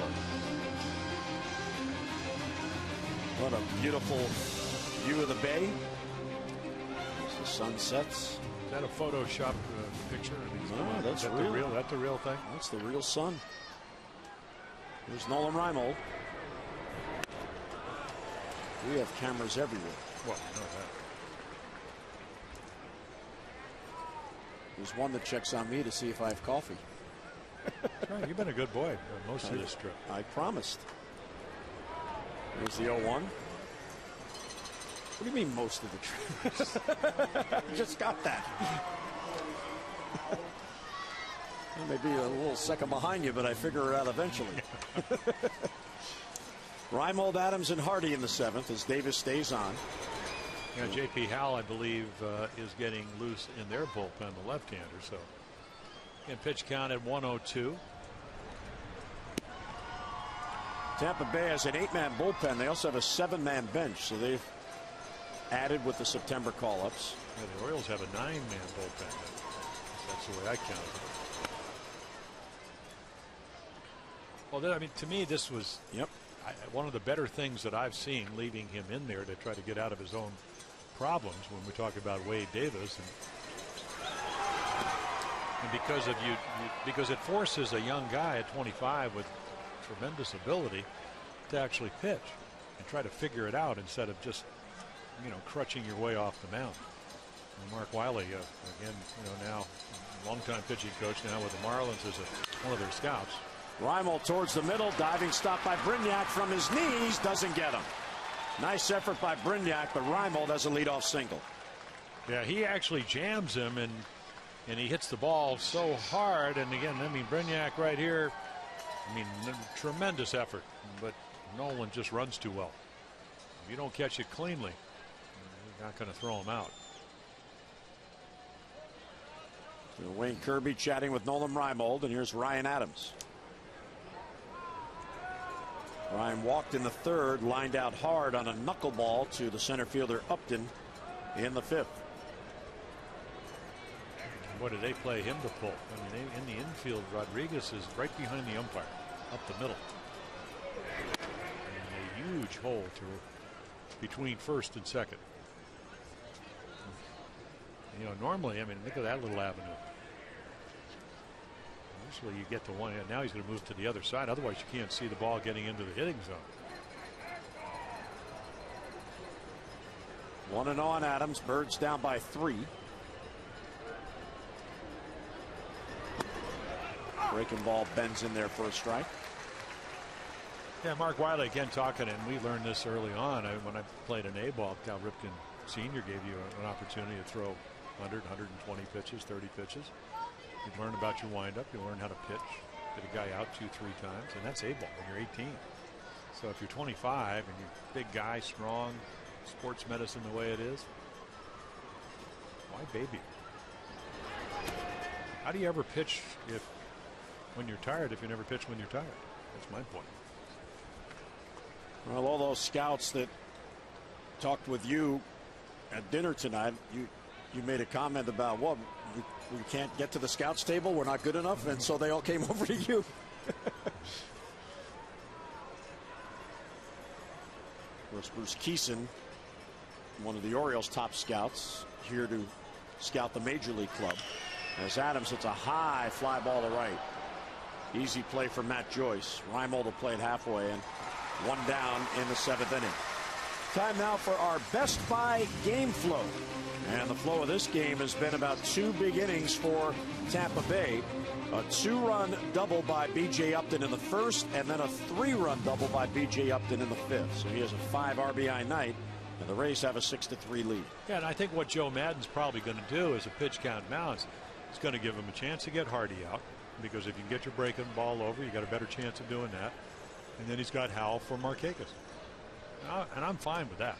Pitch count over 110. You made him pitch a little bit. You get in touch with your mechanics, your rhythm. the ability to get a guy out with different pitches. Even Adams, fastball hitter, but he went out of the zone with good stuff. So it's not like his stuff is gone south. Still throwing 94. 1-0 is outside. 2-0 the count. And of course, he can make Joe Madden, his manager's job, a little more difficult by walking Hardy. But well, he got that big double play to get out of the sixth, and the Orioles didn't add a second run after Wieters drove in Markakis. Here's the 2-0. It's line to center field. Upton in on it, and he grabs it for the out. So Hardy's retired for the second out. He hit it hard, but right at Upton. And here comes Mr. Madden. Well, he's actually going to run it. Job. Yeah, all that bicycling he does. A real nice effort by Wade Davis tonight. He gives them 6 2/3. And J.P. Howell will come on to face Markakis in the seventh.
Is brought to you by Verizon, America's largest and most reliable wireless network. Well, the Orioles have chased Wade Davis in the seventh as he leaves 6 2/3, only 5 hits, 3 runs, the runner on his responsibility, 4 walks and 5 strikeouts, and now the left-hander J.P. Howell. Yeah, he does a nice job against lefties. Last year, after having a terrific, in fact, 2 previous seasons, missed the whole year because of labrum tear, had a little surgery to fix it. So lefties hitting 189. There are the numbers. Righties hit him pretty hard, close to 300 at 289. Big curve ball, good changeup. Doesn't have a slider. Let's see how he's going to try to get Nick Markakis out if he can.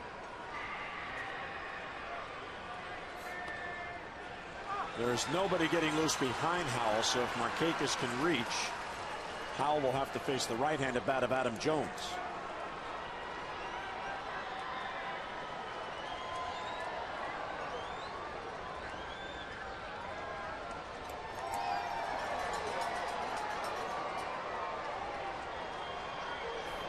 And it's in the dirt, 2-2. Here's a look at our Hollywood Casino League leaders. Most doubles through September the 2nd since 2008. Brian Roberts 49 in 09. Brian Roberts 46 in 08. Nick Markakis at 43 in 08.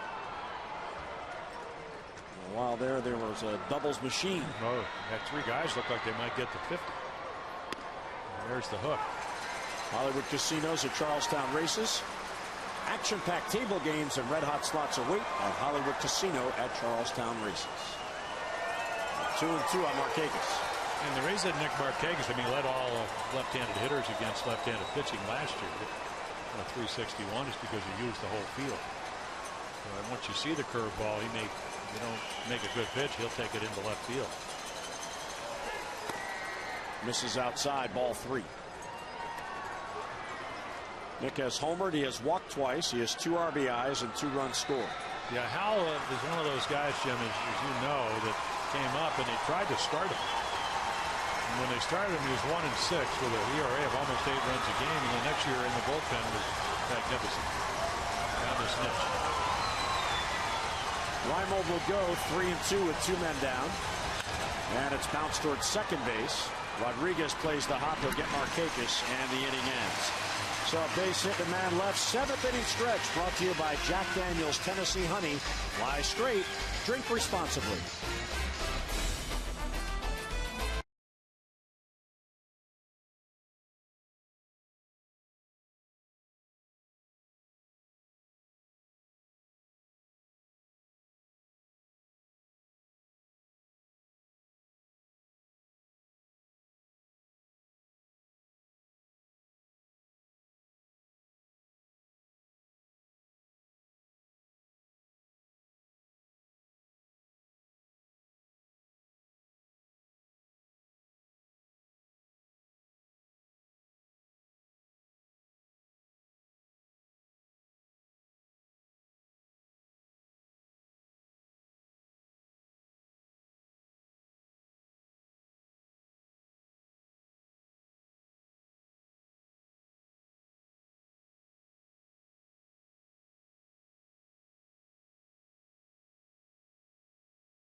Highlights, early lead for the Orioles. Nick Markakis able to take a 2-run home run, number 14, couple of RBIs, 60-61.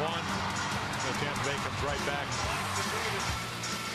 on the Upton double, 2 RBIs, and then in the 5th inning, a 3-run inning, or 3 more RBIs for B.J. Upton. Matt Wieters make it 6-3. Pretty much the way it stands. Simone all over the place tonight. Puts up 7 hits, 6 of them extra base hits, doubles. Wade Davis again struggled early. 2 of those 3 runs in the 1st inning.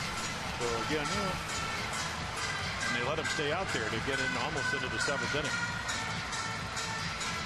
Patton will stay on as Damon will lead off. It's lefty, righty, lefty this inning. Damon, Longoria, Joyce. Patton retired 3 in a row after relieving Simone and stranded Rodriguez at second base. Damon has struck out, grounded out, walked, and scored.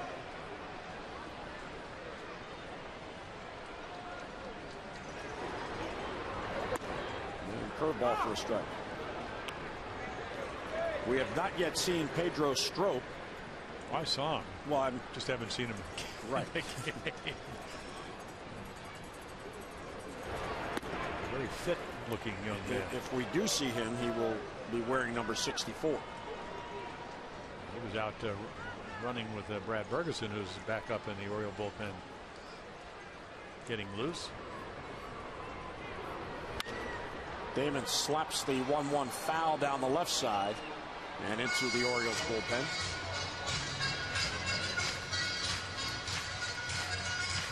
Well, 1-2 on Johnny Damon. Yeah, right now the Orioles have a 9-man bullpen and a 4-man bench.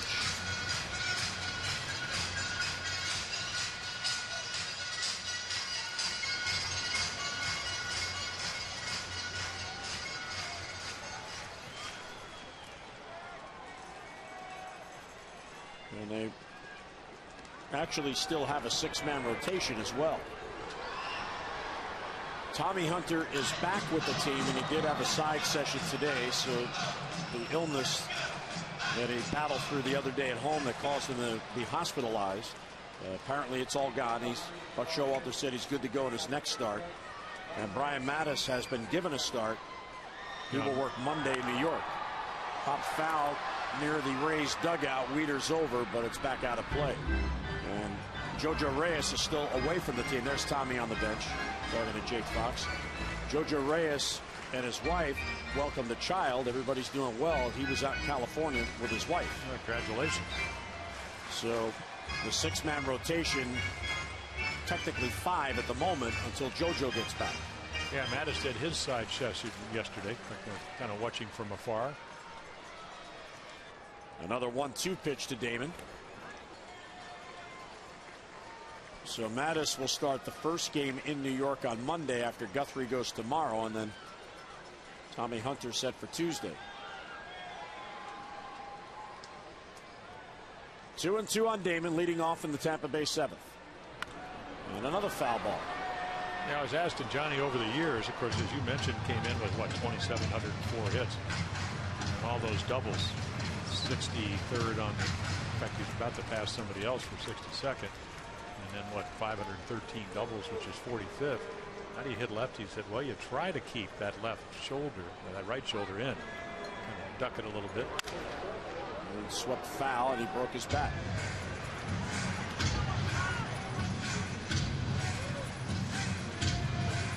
So Patton and Damon battling it here. Patton can't put him away, but Damon can't put it in play. And the irony is that he was going to be the left fielder, and Manny Ramirez was going to be doing a lot of the DHing this year. Another 2-2 pitch, stays inside, ball 3. Let's see, was that a 1-year deal? Well, Damon has a 1-year deal, and Manny probably had a 1-year deal until he tested positive for performance enhancing drugs. And another foul ball.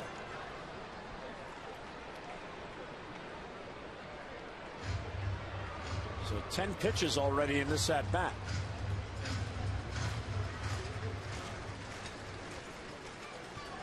Yeah, Damon was 1 year, $5.25 million to play for the Rays this year. 3-2, check swing, and that's in play. Wieters will get it to first for the out. So 11 pitches, Damon retired, 1 away. Here's the Orioles' upcoming schedule presented by Xfinity. Catch all the action with Xfinity only from Comcast. Xfinity, your home for the most live sports. Get Xfinity today by calling 1-800-XFINITY. The finale here tomorrow at 1:30. Then the Orioles off to New York for a 3-game series there, then back home for the makeup next Thursday. And a pitching change, Patton will leave after facing 4 batters and retiring all 4. Bergeson comes on here in the 7th.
By dedicated military personnel throughout the region, and to honor these brave men and women, the Orioles have recently announced a variety of military programs designed to bring our national pastime to our nation's heroes. Now, to find out more about these exclusive discounts and offers, visit Orioles.com/military or call 888-848-BIRD.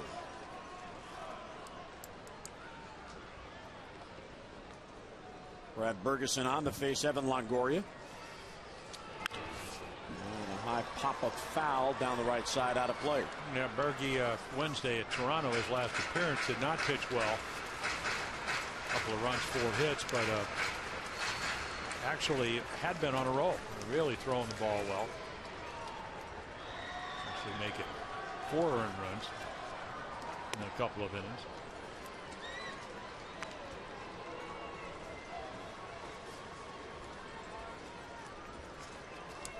Ferguson now works exclusively from the stretch. And a ground ball foul past George Hendrick.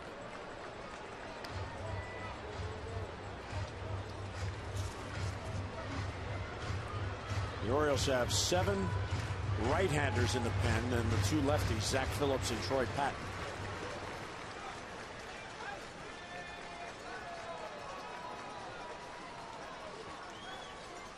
One-two is a called strike 3.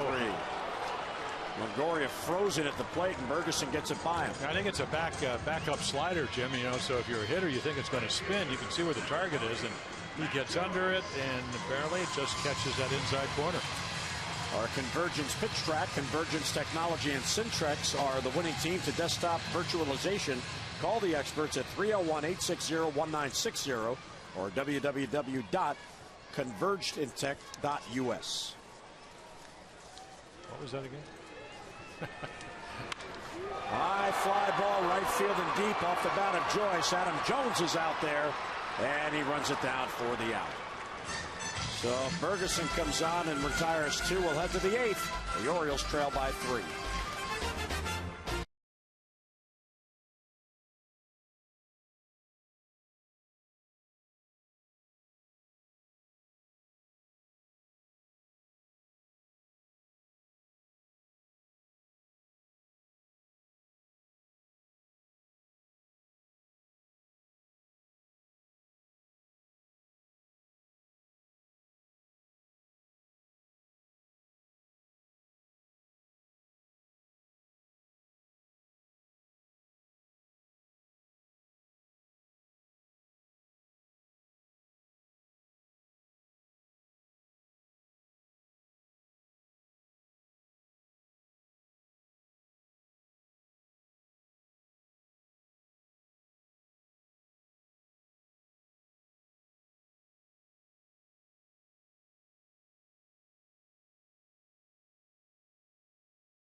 Season, CareFirst Blue Cross Blue Shield will contribute $50 to support the Living Classrooms Foundation.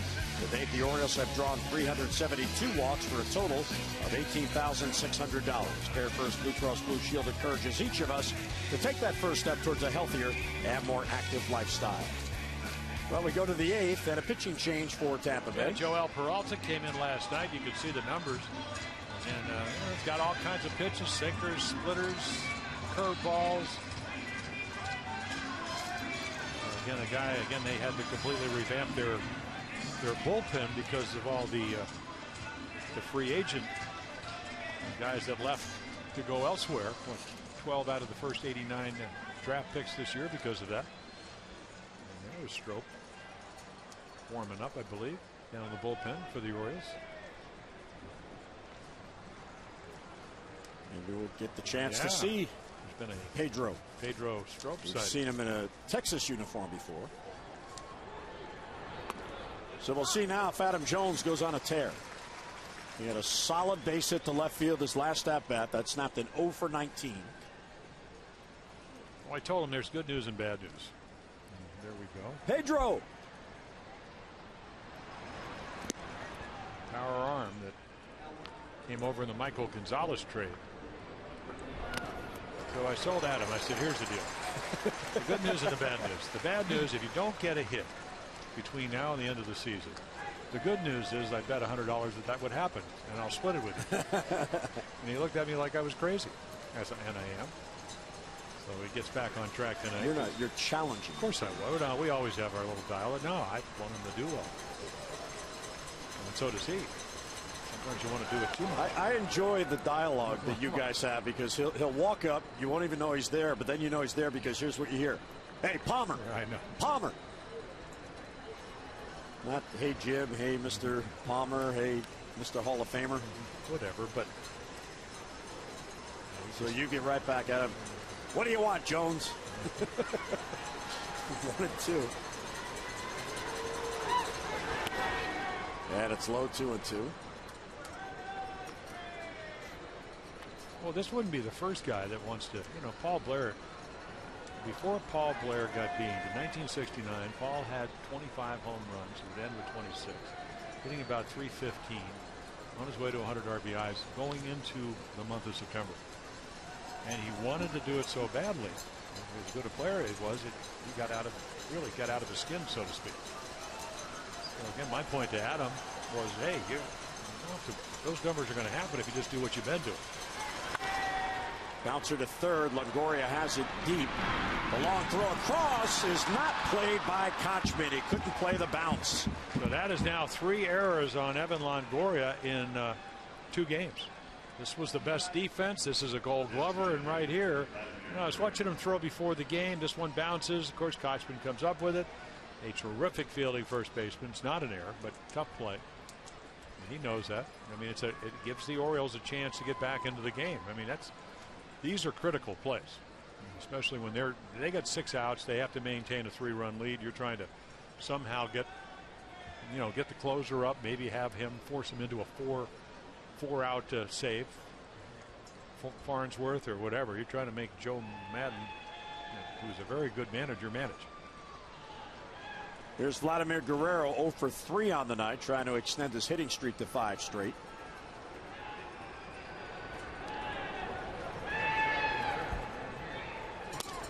And takes ball 1. There's a lot of movement in Peralta as he comes set. It looks like he's set, then he's not. And it looks like he's set, and then he finally is set. Well, that's all right as long as you continually do it. Let's see if we can watch here as he checks Jones. Well, I think he's set there. Okay. Now he's set. Jones bluffs going, and it's outside. Now I wonder if he gets away with that when Bob Davidson's on the field. Well, as long as you do the same thing every time, then you're not deceiving the runner. That doesn't mean an umpire may not call it as a balk. But again, this is all part of really trying to get your balance points. We see Mariano Rivera do it. He always has that little to get set right there. Guerrero pops it up right side. Rodriguez and Kochman. Rodriguez takes charge, and the second baseman has it for the out.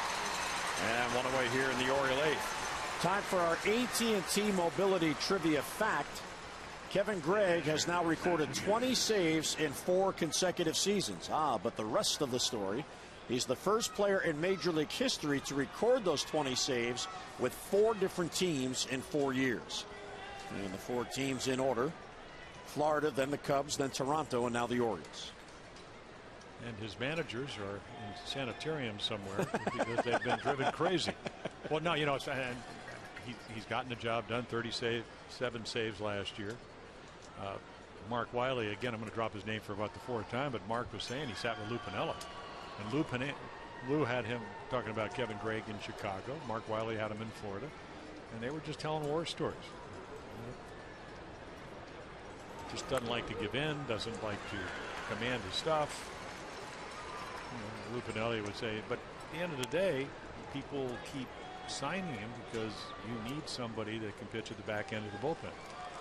But we've seen it, a little bit like John Wetland with not as good as stuff. Joe Torre used to say, well, it gets the pulse going, gets the heartbeat up. But he does go to tremendous lengths to pitch around guys to make the perfect pitch. Go to first will chase Jones back, and as you pointed out last night, there's nothing wrong with that provided you throw enough strikes. And it's one thing to want to avoid the middle of the plate, which he obviously does, but it's quite another to be 3 balls to every batter when you're trying to get 3 outs to get a save. And load the bases up with a 1-run lead as he did last night. And Mark Wiley was saying, just as I was saying on the air, you knew he was going to pitch around everybody to get to Geyer, because he's seen it before. There's the good splitter from Peralta. No, he's got enough stuff and enough movement and enough deception and enough taking his time. I mean, right there, it just loads, and there's the splitter. It just dives out of the zone. Able to do that last night. 0-2 on Wieters, who is 1 out of 3. And that split-fingered fastball is such a great pitch because the illusion is it's going to be a strike, and then it isn't.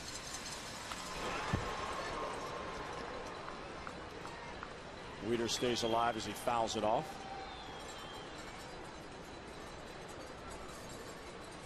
Matt has 5 home runs and 15 RBIs in the last 13 games, with his RBI single in the 6th.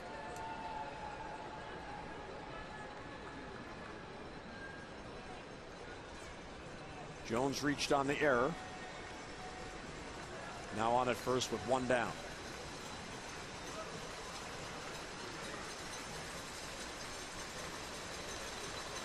Oh, 0-2 the count on Wieters.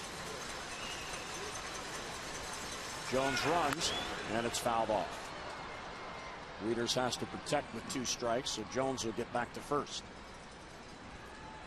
Yeah, when you start thinking about what the Andrew Friedman, the GM, and Joe Madden had to do with their bullpen. I mean, if you look down at what Grant Balfour, he was in 57 games. He's with Oakland. Choate was in 85. He's not here. Cormier was in 60, not here. Their closer was 45 out of 47. Soriano, he's with the Yankees. Wheeler's with the Red Sox. You saw Chad Qualls at the end of the year. He signed somewhere else. And who signed with Detroit? Benoit. Yeah, Benoit was the best closer, or maybe setup guy in baseball last year.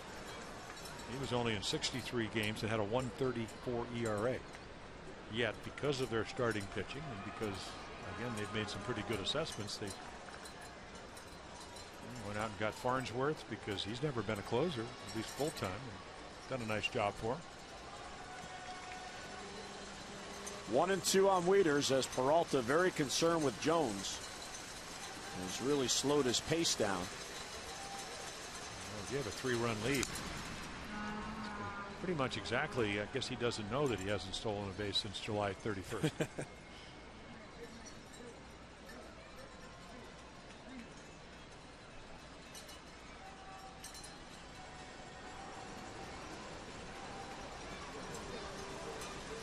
Kochman holding the bag there. Adam edging his lead off.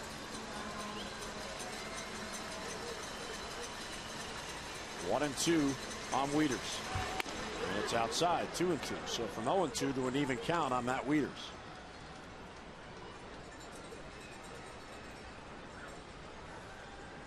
Tying run is on deck. Wieters trying to get on any way he can to get the home run bat of Reynolds up there.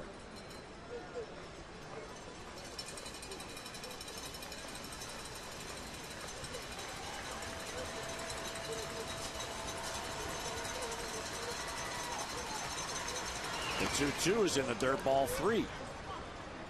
So another pitch he doesn't chase. Yeah, it seems with Matt Wieters that from this side, the left side, where he gets probably, what, 3/4 of his at-bats, at least that's what it seems this year. 300 and something to about 100 at-bats right-handed. When the guys don't throw exceptionally hard, they're pretty discerning eye. When you get the guys at 90, 95 or whatever, maybe he'll chase a breaking ball or 2. But again, if Peralta won't throw him strikes, take the walk. And he's done a good job of doing that. Even though there's only 1 out, Kochman plays behind Jones, so he'll be off on the pitch. The 3-2, high fly ball to left. Back on it is Jennings. The ball carries to the warning track, and Jennings has it for the out. With 2 down, Jones back to first base as Peralta wins that battle. Warm stories and endearing memories keep coming into the Orioles.com guest book dedicated to remembering Orioles legend Mike Flanagan. Read what other fans have to say and share your own stories. Visit Orioles.com/Flanny to watch the Orioles tribute video that played at the ballpark this week and write your special remembrance. That's Orioles.com/Flanny. 2 down. Here's Mark Reynolds. Yeah, it's really not surprising when we go from team to team how people come up and talk about Flanny and all of our loss, because baseball really is a big family. Jones runs, pitch is taken, throw to second is high, and it's into center field. And Jones is going to get up and go to third.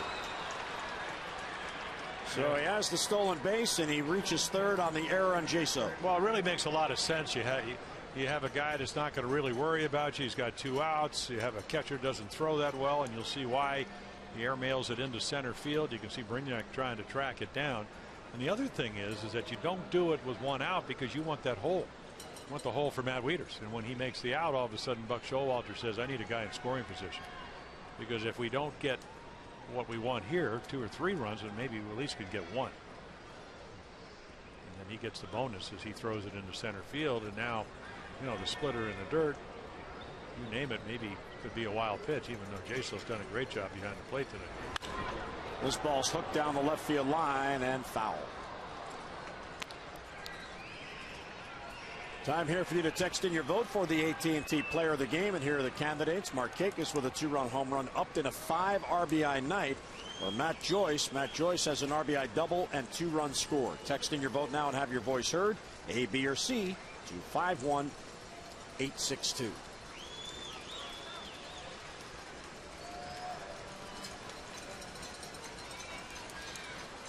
Reynolds walked his last at bat. He's down in the count 0-2.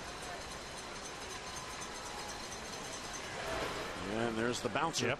And Jaso, I tell you what, he must pay attention on the drills. He's done about as well. I mean, Matt Wieters does a terrific job, as does Craig Tatum. But watch this. This ball has no chance of getting by. Just a little slide to your right, centered with your chest protector. Rick Dempsey. Looks like Demper taught him. Bobby Ramos there, a bullpen catcher. But again, if you're going to catch for this team, or you're even going to play anywhere defensively, you got to be on your toes, because they do it as well as anybody. 1-2 on Reynolds. And it's high, 2-2. Yeah, talking about the defense, as Buck Showalter was before the game today, I asked him if, like with hitters, where hitters get on a roll, can fielders collectively get on a roll together? And he said, well, they don't look at it like that because the defense at this level is so important every day. So every guy goes out there expecting to play good defense, and you know what? If you can't do it, they find somebody else. From 0-2 to 2-2 on Reynolds.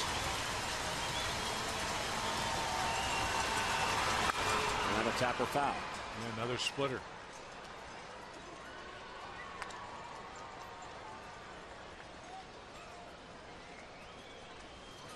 And the one player he was particularly proud of this year is J.J. Hardy, because of the job he's done with all the different second basemen that the Orioles have played. And the other aspect of it is that he's batting leadoff kind of by default because they don't have another option, and Hardy hasn't complained once. No. He said, I know Hardy doesn't want to bat leadoff, but you know what? He's a team guy. He's going to do what I ask. And he said, I've been trying to get him out of it. 2-2 on Mark Reynolds. And it's in the dirt, ball 3. So from 0-2 to a full count, 2 of them that bounced in there about 50 feet. Yeah, just think J.J. Hardy, if you project to 2012, take another look right here, splitter, throws it straight down, and it barely hits the dirt. But just think if J.J. would have a guy like Brian Roberts, you know, typical, well, I don't know if we can have a typical as he goes to 34 with all the injuries, but if he comes back and he's 85% of the player he's been and gets on, all the fastballs you're going to see. Yeah, I think Hardy would be a perfect number 2 hitter. Even though he's more of a pull hitter, but still. 3-2 on Mark Reynolds. Jones at third with 2 down. And he popped them up. Rodriguez at second base. And the inning ends. So the leadoff error does not hurt as Jones is left stranded. We'll head to the bottom of the 8th. Pedro Strop to make his O's debut.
We hope you can join us tomorrow. More O's action. It's the series finale with Jeremy Guthrie on the mound facing Jeremy Hellickson, the Battle of the Jeremys. Our coverage on MASN 2 HD begins at 1 o'clock with O's Extra presented by Verizon Wireless, and then game coverage at 1:30. We've got all the access you need right here on MASN. So there you go. I mean, Hellickson again 1-3 with a 2.19 ERA in August. They didn't support him very well. And Jeremy Guthrie coming off a couple of good starts. No decision against Toronto. So here comes Pedro. And again, out of the Dominican Republic, signed with the Rockies in 2002, with the Rangers off and on 2009, a little bit of 2011. And again, his number with the Rangers was 46, which was Mike Flanagan's. Now Jeremy Guthrie with the Orioles. Let's remember kind of maybe not the most graceful windups because he flies open, but a power arm thrown about in the. Here's a strike to Upton. Well, when he first came up with Texas, he was 64. Then 46 became available, so he switched. Now he has the inverted 46. He's back to 64.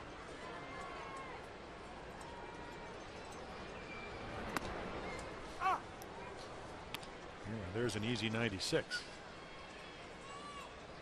Again, Upton having one of those nights tonight with 5 RBIs on a couple of doubles.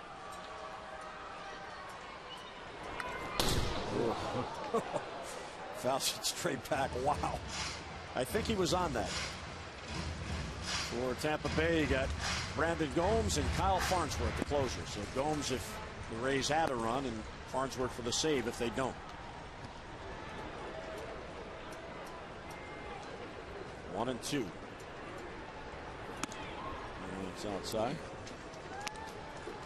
Yeah, you know what the pitch is, and that's a nice little breaking ball on the outside quarter of the plate.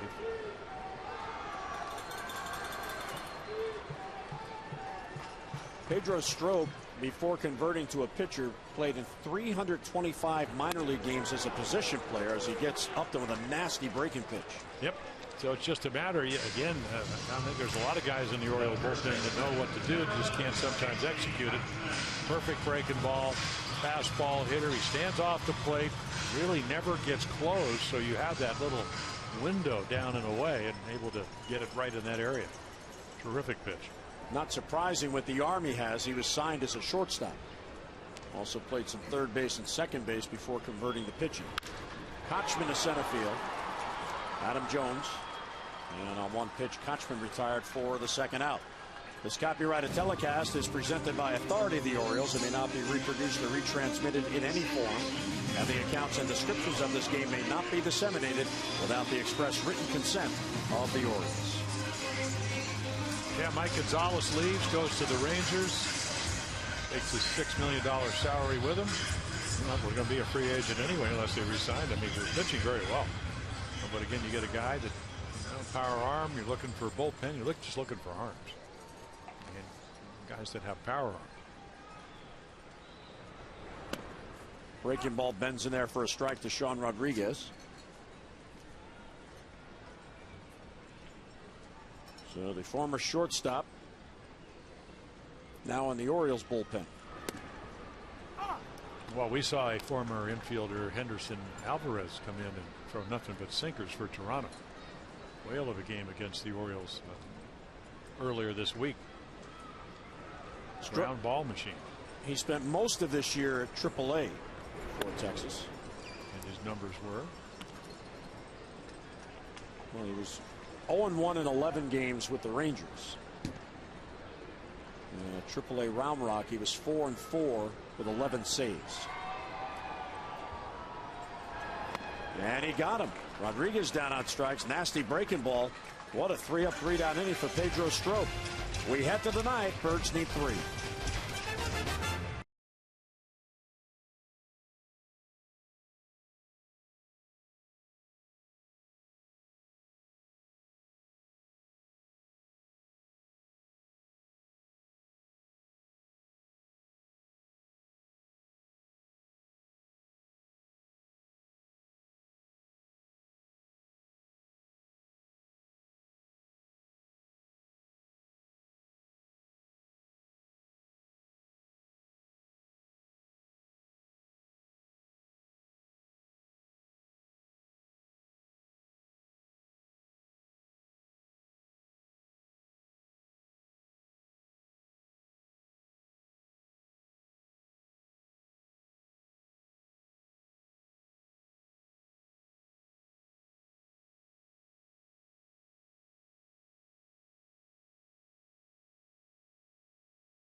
Is brought to you by Southwest Airlines. Find our fares online only at southwest.com. Nighttime in St. Petersburg. We reach the 9th inning. And Tampa Bay turns to its closer. Yeah, that 1.90 ERA is the lowest of any American League closer. So again, I mean, what a mind-boggling situation because the Rays with a winning record come in at what 74 and 63. His last save situation, he's 22 out of 26. You got to go all the way back to July. It's kind of hard to believe. So again, he was hurt. Did have a groin injury. So again, hard thrown. He was what 96 last night. A little tune-up inning. 1 inning, 1 hit last night. Well, the Orioles last night won for the first time this year when they were in the 7th inning trailing by 2 or more runs. And they're in that same situation here tonight. But the difference, they only have 3 outs to work with and they're down by 3. Andino, Reimold, and Adams are due. Farnsworth goes right at him with a strike.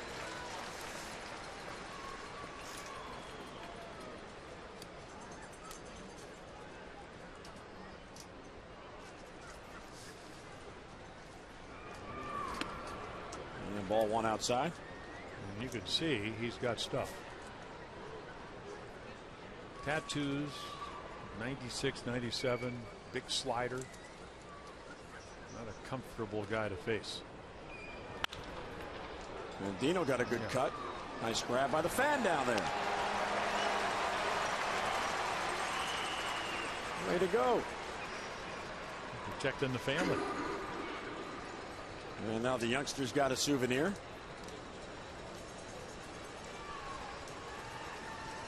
Somebody in the Orioles bullpen congratulating him. Yeah, this will be a breaking ball or something.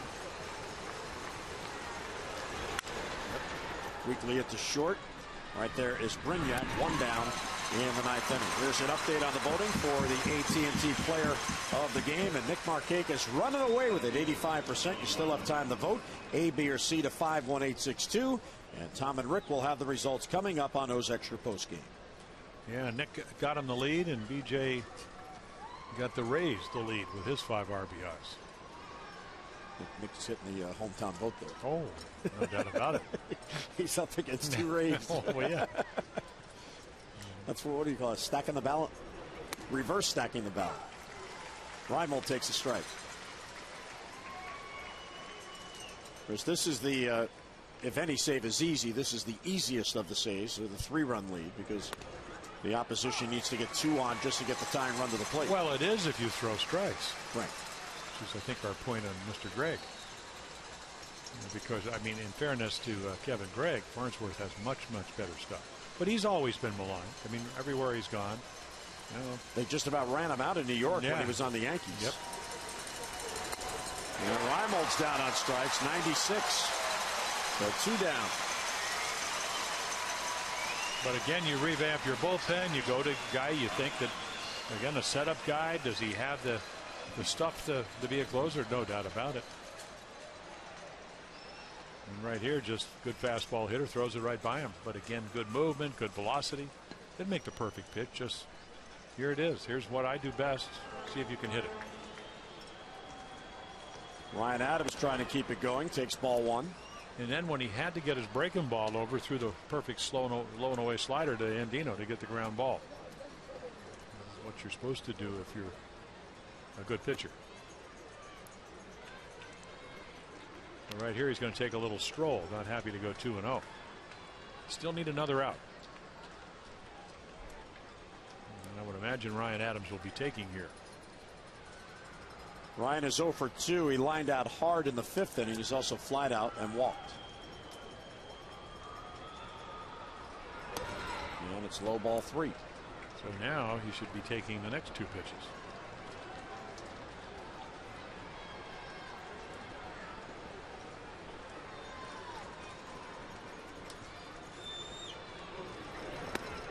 And he takes there, and it's a strike. And I agree, he should be taking here as well. I'd be very surprised. Well, I can tell you, if he doesn't take here, he missed a sign.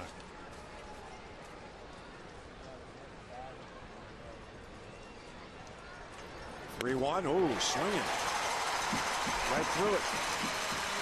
Well, maybe he didn't. Maybe baseball's changed. All I know is it doesn't matter if he gets a single if he walks.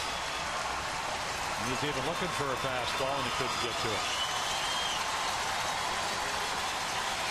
Well, one thing you have been very consistent with is talking scoreboard baseball, and that scoreboard tells me they need 2 on to get the tying run up. The 3-2 is outside, ball 4, so the Orioles have life.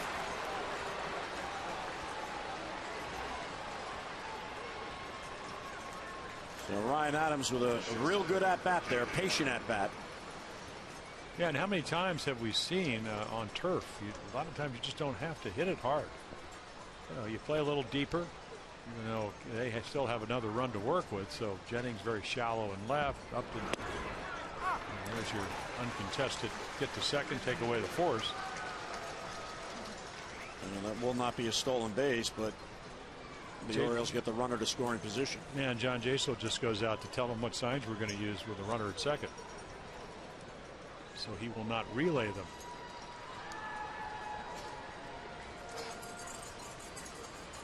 So 0-1 on Hardy. Orioles need to get Hardy on to get Markakis up as the tying run. Down to their final out. So you're looking fastball and you get that. Well, I think he's looking for the ball. And yeah. Again, the whole world knows that J.J. Hardy would rather hit a fastball than this pitch. But again, the good slider, you just don't pick up the spin. I mean, Farnsworth doesn't have the lowest earned run average by a closer by accident. He has really acclimated himself to this role. And he can get it up there. Here's the 0-2. Called strike 3 on the outside corner. And the Rays win to even the series at a game each. Farnsworth comes on to earn the save. The Orioles get a 2-out walk, but cannot score. Final score in Game 2 of this 3-game series: the Rays 6 and the Orioles 3.